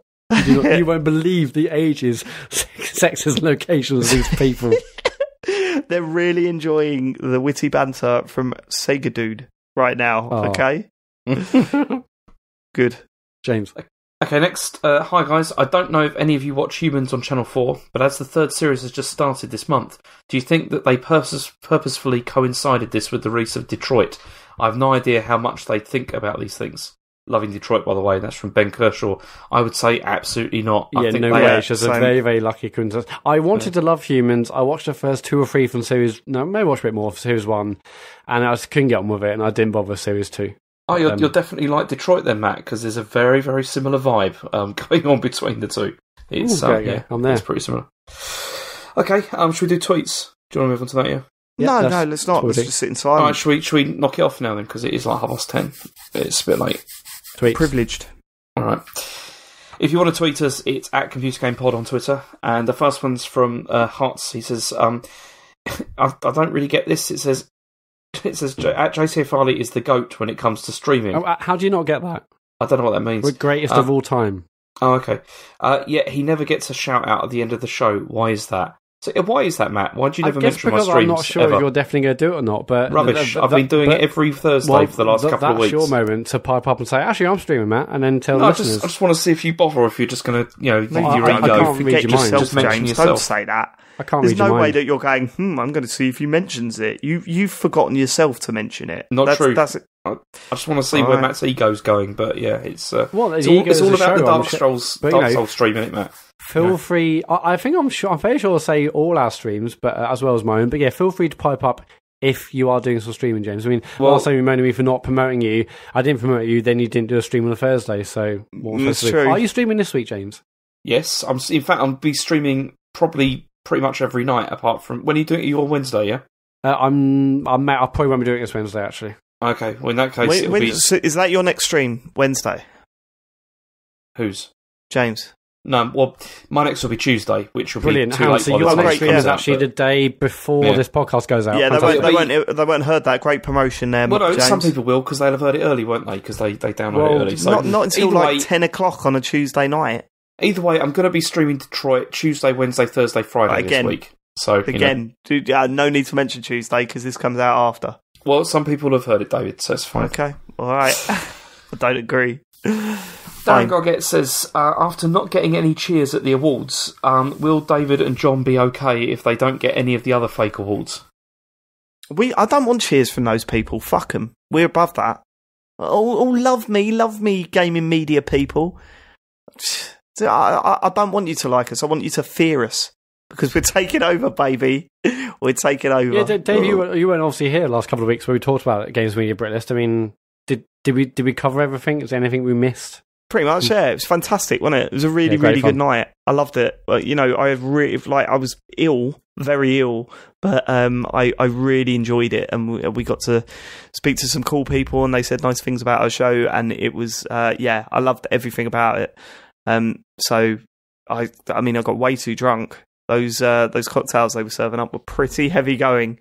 But other than that, it was great. I just liked the way that James come up to me after one beer and went, I feel drunk already, Dave. I was like, look, we've already been through this. I'm not getting it. Would be a long night for James. It was a good night. But anyway. Very good night. Should we move on, yeah? Sure. Next one is from SMW. He says, do you think streamers can hurt the sales of narrative-focused games? I'm purposefully not watching James play Detroit because I know if I watch it, I'd never buy it. Will we see more companies go the Atlas route of imposing rules and limits on streamers? I'm surprised that it's allowed. I'm surprised that a narrative-focused game, you're allowed to stream the full thing. It seems mad to me. Because you couldn't do that with film. With Persona, you can't do that. Like they block all the scenes, so you can't stream any of it. And it kind of makes sense to a degree because it would start. I mean, especially for narrative focused stuff, isn't it? Because it is especially with David Cage stuff, there's minimal interaction anyway. So why not just watch it? I don't know what they will get out of people streaming that game. Like I don't know what advantage they're getting out of doing that. No one's gonna say that's a great stream. I want to play that because they've seen it. Yeah, it's bizarre, but I think eventually that they will start clamping down on that stuff because it seems mad already. To be honest with you. Okay, next this is a question for David. At MJL, question, I don't usually play tabletop miniature figurine style board games, but there was a Resident Evil 2 board game on Kickstarter which made me change my mind. Is there any game you guys can think of that would make a great miniature figurine board game? What do you think, David? A game that would make a good board game? No. No, I can't think of one game that A, I'd be interested in, and B, would make a good board game. I mean, I don't even know what makes a good board game, to be honest with you. Yeah, I mean, I don't know what makes a good board game either, but I think something like, say, Overwatch, with loads of different character classes, different abilities, how would you... Like, the whole point of Overwatch is the arcade gameplay style.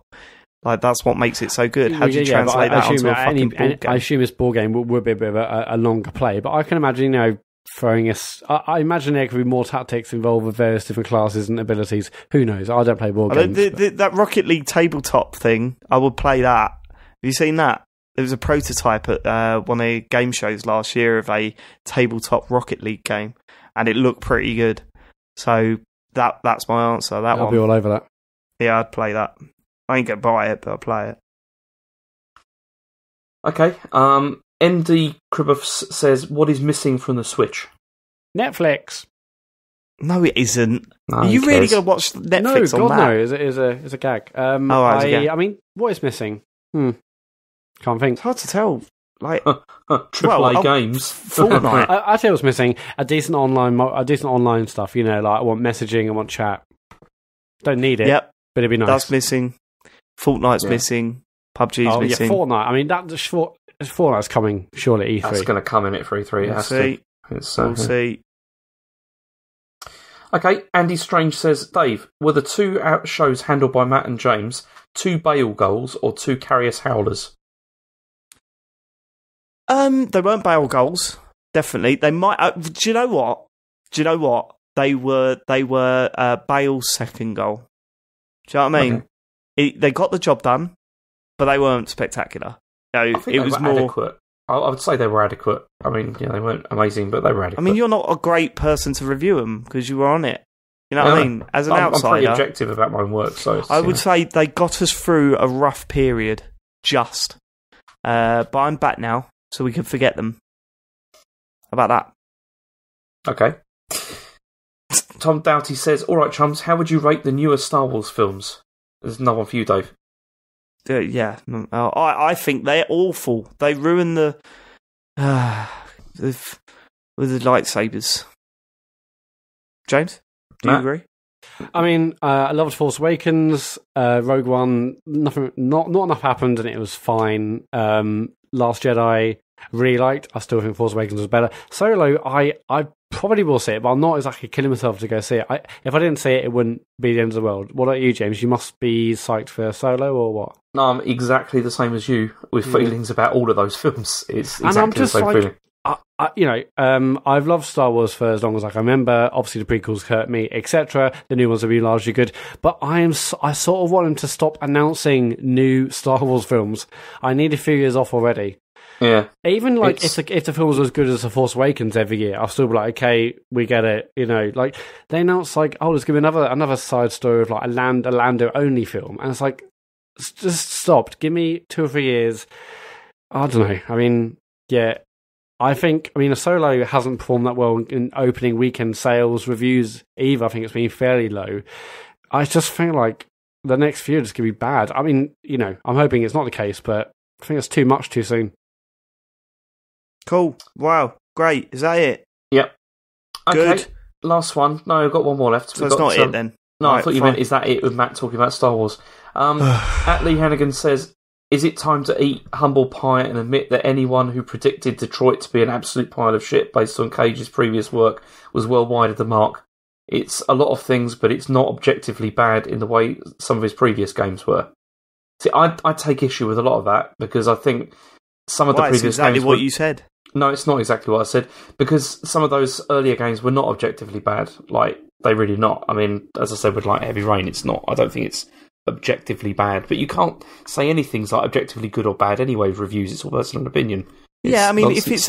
if it's a technical issue, well, obviously, if it's like doesn't actually load or something like that, then fine. But saying that it's like a really good game at this stage, I can't say I'd agree with that. But yeah, we'll have to wait and see. Have to wait and see. All right, then. Okay, we're done. Matt, what should these people do on social media, my friend? So we're on Twitter. Obviously, we're at Computer Game Pod on Twitter. We're also on YouTube. We've got loads of YouTube stuff going up almost every day, it feels like, in a moment. Between James's incredible Detroit streams, he's also still playing Fahrenheit. James, are you going to finish Fahrenheit this week? Or I'm not going to finish it this week. No, I'm going to get through Detroit and then I'll go back to Fahrenheit and finish it. Cool, but basically there's videos of James's Fahrenheit streams, his Detroit streams, and my Dark Souls streams, as well as audio versions of the pod every week, and anything else you might care to chuck up there. We we would absolutely love your subscriptions on a YouTube channel. It takes like 2 seconds. Just go to youtube.com/The Computer Game Show, or just search for it in the app or whatever online. Find us, subscribe to us. We really appreciate that. We're on Twitch, as I said. James is streaming loads of times this week. Search for The Computer Game Show on Twitch, and drop a sub if you've got an Amazon Prime account or Twitch Prime account.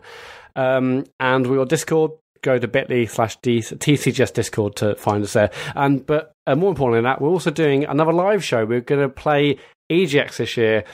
We're playing on Saturday, 22nd of September, 5 till 7, hopefully. Go to egx.net to get your tickets. You just need regular day tickets to come see us for the 5 o'clock show. It'd be great to see as many of you there as possible. We love the Res live show. A lot of people have been saying, can I take my kid? And to be honest, there was... younger people in the audience for the Red Show, and it seemed to go okay. We curb the swearing as much as we can. In fact, there might have been a muffled F word every now and then, but it was pretty clean. Yeah. So there won't be a problem. There's not going to be an age restriction at the door for our show anyway, so it should be fine. I'm looking forward to that. I'm pumped. Yeah, so go to egx.net to get your tickets for EGX. And 22nd September, the Saturday. There'll probably be a meet, no doubt, afterwards. Who knows? But yeah, get down there, get tickets. We'd love to see you there. It's been a month. It's been a month of some admittedly half-baked shows, but this one's been pretty good. If you would like to show support for this show and what we do, and if you would like to support us financially, then the PayPal address to donate, or not so much donate, but give us a little tip for this last month's worth of podcasting. The address is paypal.me/The Computer Game Show. We're just putting our little hat in front of us and saying, hey, if you want to support us, if you want to chip in, then you can do so there. We really appreciate it, and it gets split amongst the team evenly, which some of us should really question, but are too much of a cool guy not to. So that's it. We will catch you next week for another thrilling episode of The Computer Game Show. Thanks for living it. Goodbye. Goodbye. Goodbye. Goodbye.